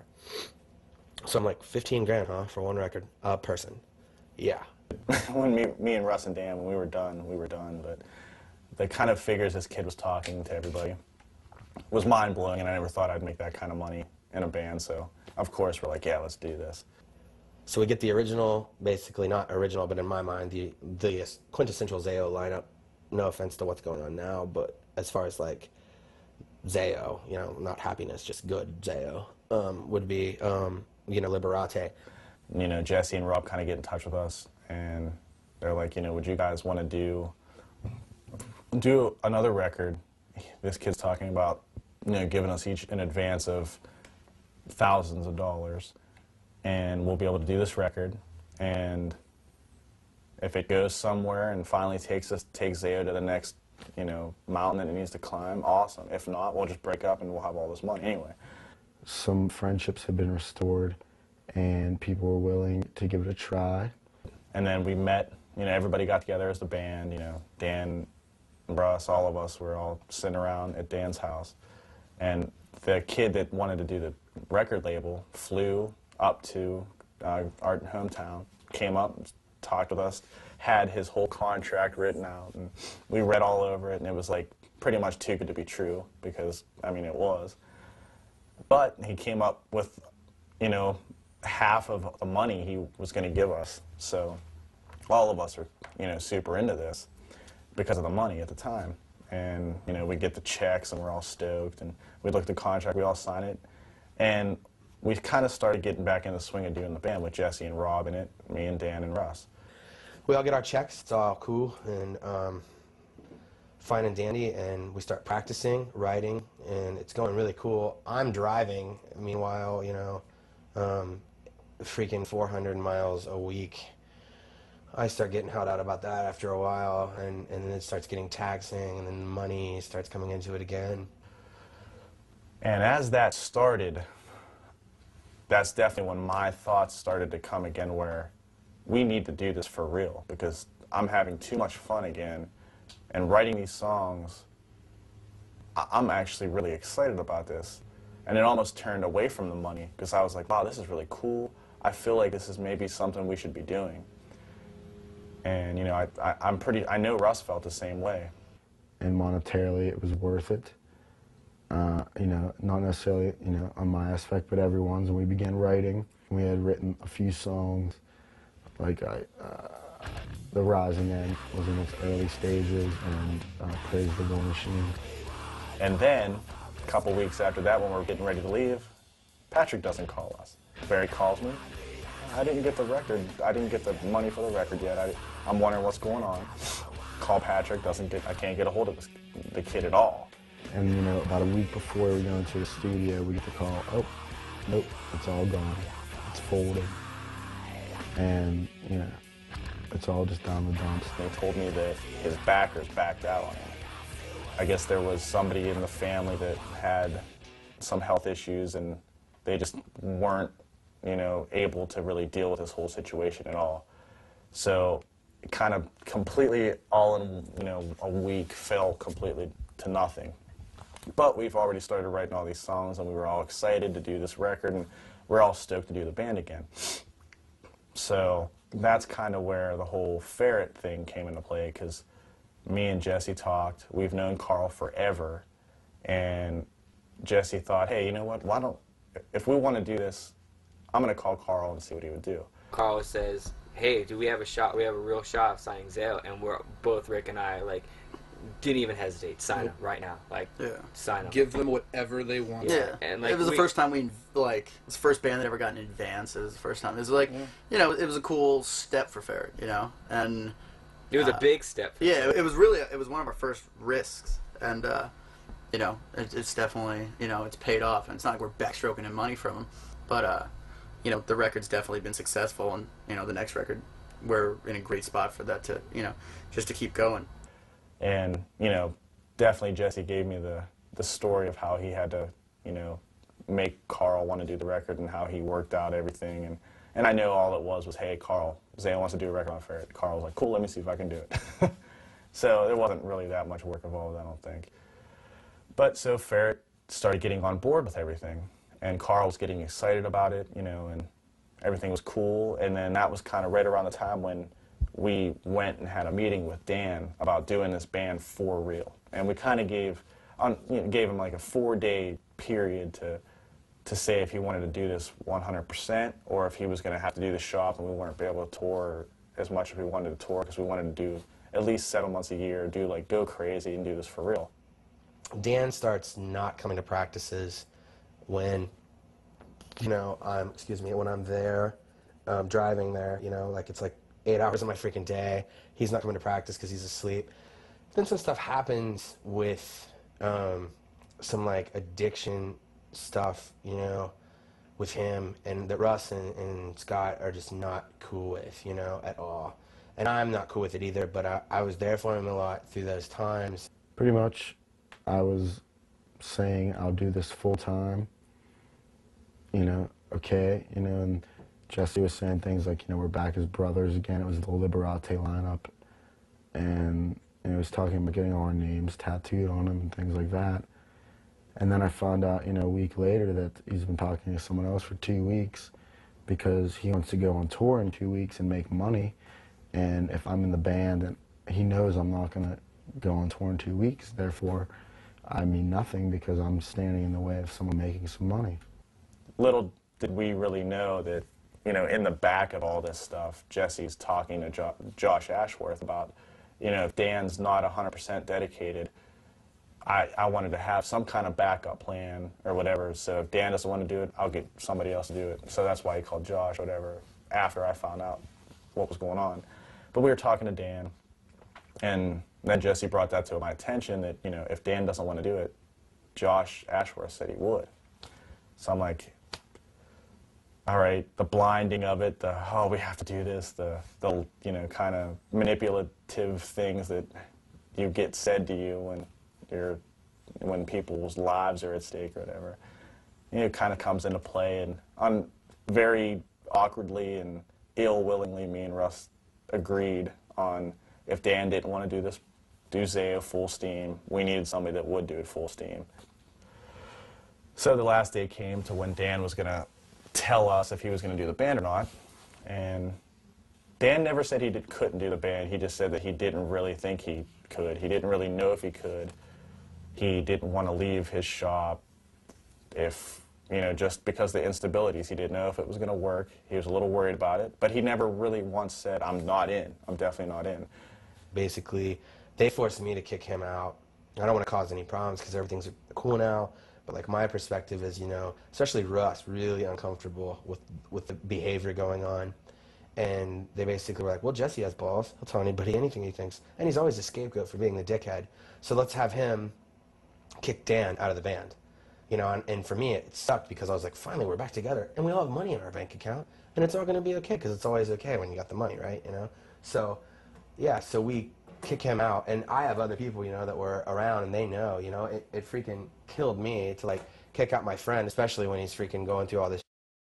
Jesse was putting words into Dan's mouth about not wanting to do the band. You know, we know you don't want to do it. We're not going to hold it against you, man. You're our brother. We love you. Everything's, you know, cool if you can't do it, man. It sucks. We would love you to do it, but if you can't, we can find somebody else, and we're going to keep doing this band. But if you can't, then whatever. I think I took it very well, and I just stepped down. And I guess that was the death of the original, you know, incarnation until Funeral of God. But so we booed him, and Josh Ashworth comes into the picture. I'd been talking to him, and, you know, we decide, yeah, we're going to hire Josh Ashworth. So me and Russ drive to West Virginia, and we're going to record a demo for Carl. We get in there and we, you know, record, I think we recorded 3 songs. One was Beginnings of the Rising End. One was Beginnings of Praise the War Machine, and then the other song, I don't even remember what it was. And we had Josh fly in from LA to record this demo with us, and he stayed there with Jesse for a week or whatever. And we recorded this demo, and I remember the first time I heard Josh go into the bathroom to sing these songs, he went to the microphone, and he started singing them.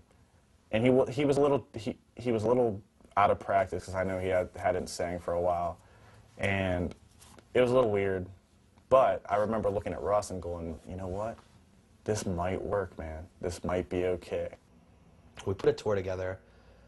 We go on tour in the States with Further Seems Forever. And we're on tour with Josh. And then we get to LA. Our friend Ryan was there at the show. I walked with Ryan outside, and we were just walking down the street and hanging out and just having fun, whatever, talking about the band. And Ryan brought to my attention that Jesse pulled him off to the side and said, I hate being in this band. I don't know why I started doing this again, and I'm sick of it, and I want to quit. And that was the very first time that all of this Jesse stuff started again, because up until then, I thought everything was stoked, everybody was excited, we were ready to do the band, everything was great. So after this came to my, attention, I told Russ, and I said, look, I don't want to burst our bubble, but it's going to be the same bull crap that we've dealt with forever. And Jesse doesn't want to do this anymore. He pretty much just wanted to do it to get some money, which is fine, whatever. That's awesome. He has a family. I want him to not be in financial ruin. Awesome, whatever.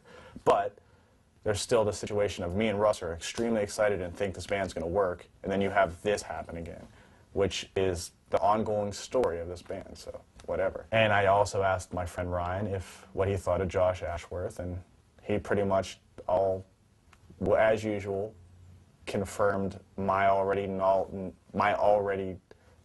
thoughts I didn't want to bring out, but the only person that should be singing in ZAO is Dan, and that's how it should be, and that's how I knew it should be too anyway. So, I find out all this stuff. And actually, another little funny side note to that story is that when I talked to Portland months after we finally signed the deal and stuff, he actually came up to me and said, the first thing that Jesse said to me at that dinner meeting we had was, when was my check going to be in the mail? And yeah, I just kind of laughed it off, but yep, that's kind of what it was, Basically, we ended up going straight on tour to Europe, and that's when I knew, I was like, I just don't want to do this. I was like, I want to start a new band. I want Scott to be happy. I want Russ to be happy. I don't want to be the freaking butt of their anger, the freaking root of their talk. And I was kind of done talking about them. All the crap, tour cancellations, the this, the that, that was all behind, because when we got this new deal, I was like, cool, start over, a new chance. We did a tour of Europe with Josh Ashworth on vocals, and at that time I was advised by a friend that's been there from the beginning, advising me every step of the way. Josh didn't seem like he was the guy for the job, and I think Jesse actually started feeling that too, because me and Jesse talked about that, where he just didn't have what Dan had and what ZAO was. I think his whole stage presence and the way he wrote his lyrics were personal, but they were a little more almost California, that whole thing where you're a little more about the flashiness than the true meaning and feeling of what the band is and what the songs are about. Now, after that European tour, I think Jesse wanted to get rid of Josh anyway. So, we talked about whatever, and that tour was just grueling, and definitely I was either going to quit the band and the band was going to be over, or we were going to do something about the situation the band was in and make this thing really work. I was mad because we'd kicked Dan out, in my opinion, the core of what ZAO is, the good part of it, everybody was a good part of it, but you know what I mean, that thing. And here we are again, new band member. It's been 6 weeks. I was like, yeah, I was totally this is a freaking circus. So we go on tour in Europe. I get hurt right away, like just it's oblivion. Me and Rob, Josh get off the plane. I get freaking put in containment in Europe because I get off the plane completely sober. Josh and Rob are so trashed. They ask them what they're doing there, blah, blah, blah. It just started off really weird. Day 2, we play a festival in Belgium with Dillinger to like 2,000 people. I fall being an idiot, break 3 of my ribs. Rob dislocates his shoulder. So the rest of Europe, I am in complete sedation because I need to be in a hospital and I'm not a European citizen. So, and then it really got divided. So divided that we rode in different cars and didn't speak at all. And basically got off the plane. I told Scott, yeah, good tour. I'll see you around. I think he knew I was going to quit or wanted kicked out or something. In the back of my mind and all this whole time, I'm thinking of all the hard work and all the money and all the things that Carl put into this and Ferret did for the band. So that was always there, and I couldn't see the band breaking up again and getting back to the point where it was after all this work and all this stuff that Ferret did for us. I think that tour ended on the 22nd of December or the 14th or something. We were on tour in Europe for like 12 days. Christmas, New Year's, I get a call from him on January 4th or 5th, and he's like, I can't do this anymore. You know, I was like, I just basically told him, I'm like, I don't give a rip. I don't want to do it anymore. You write all the songs, you and Russ. I'll come and play drums on them. That'll be that. We owe Carl a record. Jesse made it very abundantly clear that he didn't really want to do this band. He wanted to do this record and quit and be done with it, make his money, be happy, be over. And I, on the other hand, was finally back into the situation where I love to do it. I had Russ back with me, and I felt that this could be something for real this time, and I didn't want to turn ZAO back into the breaking up band that it's always been. Scott tells me this story about how maybe he wants to do it under a different name, but how he's going to get Dan back in the band, and I was just like, that. I went to see David Bowie, and I got on the internet at 2 in the morning, and I put that I quit. And then I got really pissed because I started seeing stuff on the internet that I was kicked out, and I wasn't, you know, even if I was kicked out, it doesn't matter, but I wasn't. But I mean, they'll say that too, you know. I mean, but everybody else says that too. Well, yeah, but I mean, on the internet, everybody's like, Jesse got kicked out of ZAO because he's a prick, blah blah blah, you know. And like for me, it was just like I just can't do it anymore. It's like, I mean, it's proof positive. Like me and Scott and Russ are like seeing Russ. Like when I saw them on Stress, I mean, I haven't seen him in a year. He just walks up to me, he's like, give me your phone. I want to program new numbers in it, you know, and gives me like all these ringers, and like it was just totally natural and like totally cool and like just totally valid that like that's how it should have happened, you know what I mean? I mean, my biggest thing is just like everything that happened in between and like the confusion and stuff, and like I feel guilty for a lot of things that I did, but like I feel like, you know, I got the bad end of it, you know, because I tried to do what was right. You know, I worked so hard for that freaking band to work and had so many obstacles with people that are still in the band that got, you know, dismissed because of whatever drive or prick-like tendencies I had, you know, and it's like, and now they're successful. Now they get a video. I don't want to be Dave Mustaine and Metallica video crying. I'm definitely not. I mean, I'm meeting with Warner Brothers tonight for my band. I give a damn, you know. I really don't care. I had to move on in my life. But it's like, it's crazy to see like how it all kind of did work out, you know. How it all kind of did work out, you know. And that was kind of when we began the beautiful merger relationship management company of Ryan, which Ryan unbelievably helped that situation. I know that I talked to him many a day, you know, about what we could do, and I know he talked to Carl and stuff, and you know, we tried to make this thing work as best we could. We knew Jesse was going to leave after the record, and my initial reaction was, you know what, let's get him out now, let him quit, let him get out of it, so we can maybe start something and do a fresh record with new people, and the band wouldn't break up, whatever. And definitely having Jesse leave, I think, showed to Dan the dedication and the stability that we could maybe have with me and Russ in it, that there wouldn't be a reason for Dan not to want to be 100% either, because it would pretty much be me, Dan, and Russ's baby now, and nobody else would be there to ruin it because it would be ours. And I think Dan saw that, and I know that Dan always loved the band and always wanted to be in the band, and I knew that he felt extremely hurt and betrayed when you know, the whole thing came about with, you know, him leaving, and because of his like supposed not dedication of the band because of his tattoo shop, that when I started talking to Dan about coming back, I told him straight up that I wouldn't do the band unless he would come back in it, and I know Russ felt the same way. So, you know, thank God that Dan was really into doing that, and we brought Dan in. There have been a couple of different singers within Dan's tenure. You know, if you call Dan's tenure from Blood and Fire up until the present time, there have been times where Dan wasn't in the band, he was at home, he was doing other things, and there were other guys in there. And I can say that all of them did an admirable job, but you know, none of them were as good as Dan, and I think all of them would admit that. And more importantly than just a talent level would be the fact that, you know, Dan is responsible for the lyrics and the feelings that went into those songs. You know, most ZAO songs are extremely personal to Dan, you know, and anybody else singing them is basically just doing a cover band.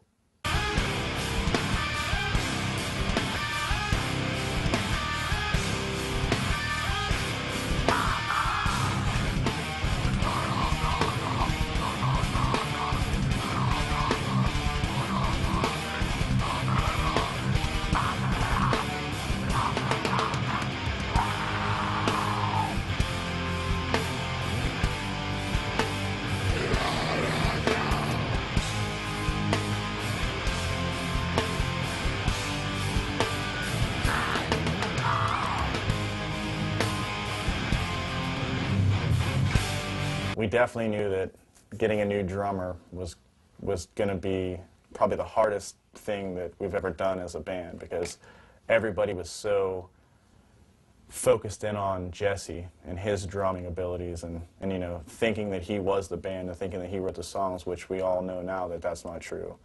But I think a lot of kids and a lot of fans, since he was the outspoken one of the band and the one that did most of all the interviews, they looked at Jesse that he was ZAO. So we knew that we had to find somebody that definitely was capable of playing what Jesse played, and you know, maybe bringing something new into it that Jesse didn't bring into it, which maybe even as little as the stability and the love of playing drums would be what it was. We had a slew of people we wanted to talk to, but it just didn't work, and things started getting really scary there, and we almost came to a decision where Russ would play the drums on the record, because Russ is a great drummer and he could have definitely done it. But you know, kind of weird how things come full circle, because we were doing Jade Meridian with Steve and Sean, and all of a sudden we're drummerless and bass playerless, which is exactly what those two guys did. I was in the band Jade Meridian with Sean and Scott and Russ, and we had done that for a while, and that was really the first experience I ever had, like, touring, was with Jade Meridian. I think we went out with, like, Ann Berlin and like Under Oath and stuff. I always heard the drama and everything like that, you know, with Jesse and all that kind of stuff. And finally, when I learned that, you know, he was done with ZAO, it just seemed like the natural, common sense decision, because I had been in, you know, Jade Meridian with them, and I was like, you know, if you want, you could just, you know, I could try, see how it works, you know. If it doesn't work, you know, it's no problem, you know. But if it does, and I would love to be, you know, in a band like ZAO, you know, and tour and just have fun playing drums. Steve actually came to me and he's like, I promise you, if you give me a chance to do this, I will practice, work really hard, and I will do this for you. I want to be part of this. I think we can do this, and I want to have a shot at it. And I didn't really know if Steve could really play the style that ZAO was, but at the same time, I know Steve's a very driven type of person, so I'm sure if he put his mind to something, he could do it, and that's exactly what me and Russ thought. So we let him we bought him a double bass pedal, which he hasn't played double bass probably in years and years right before the start of Funeral of God. He took a whole month to rehearse to play this double bass, and it just turned into exactly what we needed. I mean, I think, you know, when people hear the new record and hear Steve play, they might not necessarily hear Jesse, but they hear what ZAO's always needed, which is a solid, real drummer. And he's there, he's playing the parts right every night, playing exactly what the songs need to not overshadow them and not, you know, be as flashy and over top of everybody else, but he plays right in there with all of us. For the first time, I think, in ZAO, we felt like if we did this and got it to work out right, that it would be the best it's ever been, and it would be the realest that it's ever been. The record, The Funeral of God, was actually, we had taken around 4 months to write, which is something that ZAO has never done in the past, because ZAO was more or less a put-together project, and, you know, we were always pressed for time. There was always some sort of dramatic event, for, you know, or, you know, Jesse had lived in West Virginia, so, you know, we would have 3 hours to drive to, you know, to Jesse's house to practice and, you know, write a record. So it was really cool because when we had first got onto Ferret, you know, it was just finally a sense of freedom and relaxation. You know, we could, you know, Carl was into, you know, a lot more ideas as far as what Solid State, you know, had, you know, wanted from us, you know, in the past and stuff. We had just taken as much time as we could, and, you know, me and Scott had gotten together. It was a ZAO that we had never kind of been a part of before because it was so easy and so fluid. You know, it was just different. It was something that we weren't used to. We had went into the studio, I think, in about February, and we were working with the producer-engineer by the name of Eric Rachel. And he was a lot different than what we were used to as far as, you know, an engineer being used to, you know, going to record with. I mean, Barry Pointer, as far as, you know, what he has done for us, I mean, I think it's exactly what we needed at the time.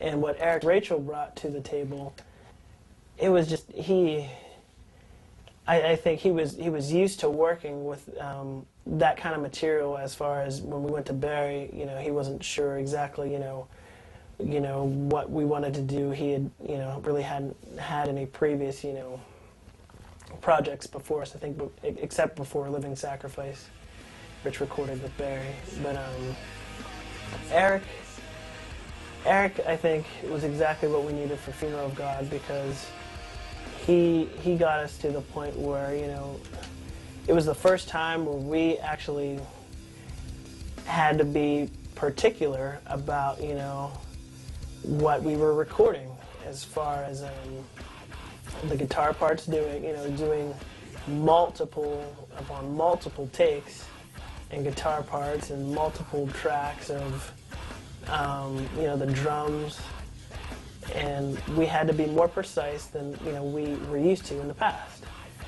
So that was kind of different and kind of new to us, and so we just we went with it. And we, you know, there were times when we were frustrated, but we wanted to come out with something that was totally different and new for ZAO.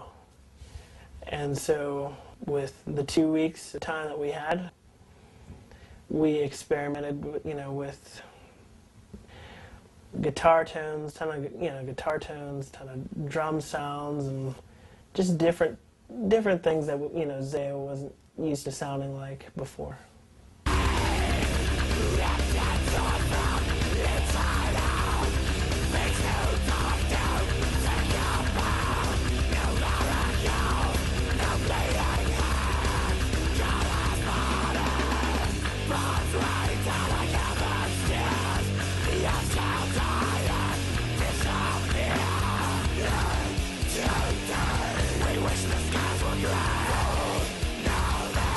And, you know, like, having Dan come back and, you know, sing this record, if he was out of the band, we would never have gotten that record. We would never have gotten those lyrics. We would never have, you know, had a chance to see that come, you know, to light with ZAO. And I don't know, that was the best thing about that record, are the lyrics. You know, the recording's amazing, the songs are awesome, but yeah, the lyrics are just we were stoked on it. And it definitely, you know, I mean, kind of changed how I looked at a lot of, like, you know, stuff with Christianity and like religion as well. Like I thoroughly, just as a listener, got something out of the record.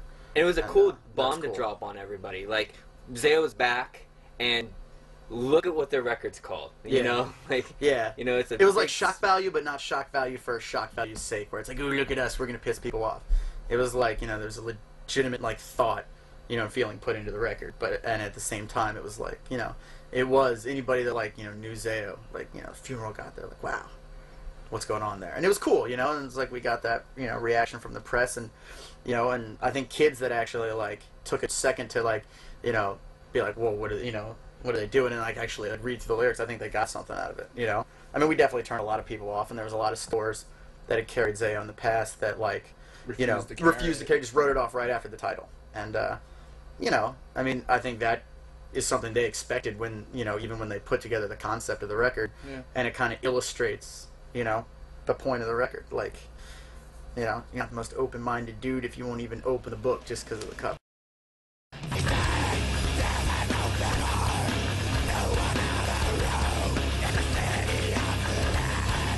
Like, me quitting opened up a lot for, like, all of us. Rob quit too, you know. It kind of just freed things up. I mean, I don't know how they see it, you know. We've only hung out once in 2 years, and it was really cool, and I want to be involved in their life, you know. I mean, like, life is just crazy, like, on every level, you know. For me, ZAO taught me everything. It taught me what God, like, truly is. It taught me, you know, what it really feels like to have all your friends abandon you and be totally alone. It taught me, you know, not to put certain things before other things, you know. It taught me most of all, like, you have to know yourself, you know. But, I mean, I wish them the best, you know. I mean, I have a new band, and, you know, we're getting ready to tour and all the time, and it's cool, and they're happy, you know. And I think it's crazy. It's a wild ride, you know. Like, what, 20 members in freaking 10 years, you know. So it's good. It's cool.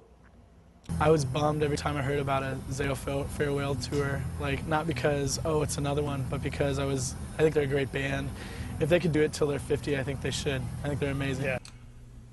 I think that the one thing that's held strong over the last few years, there's been some different things happening in the band, and changes and lineups and just changing and evolving. I think that there has been that strong core of, like, Dan, you know, whether Dan's in or out, Dan's always he's always in. He's on every record.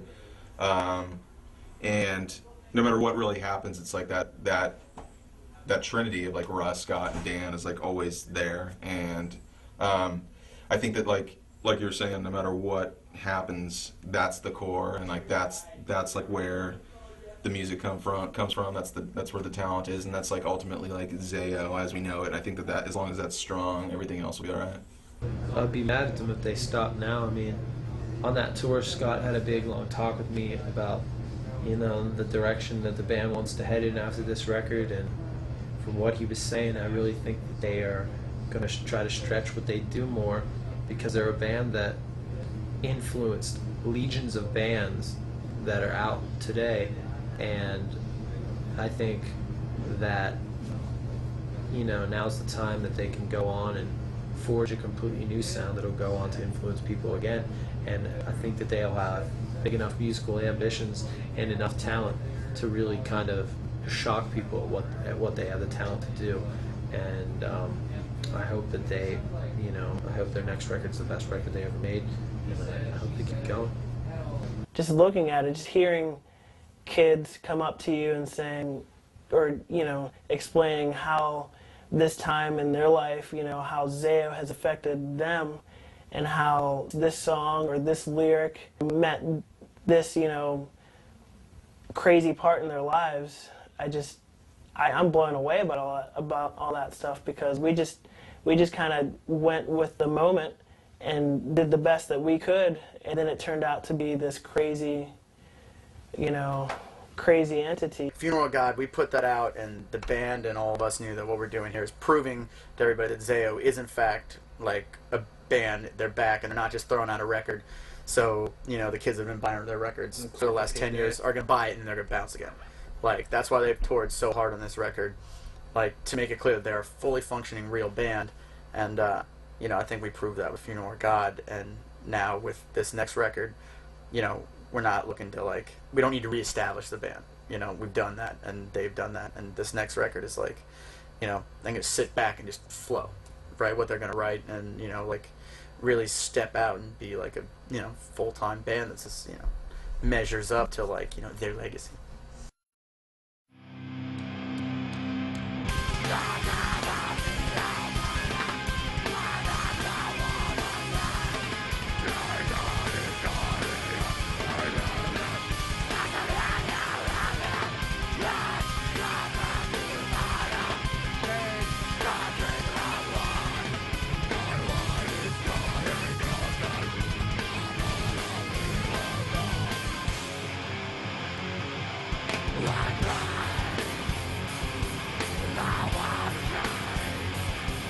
You are God.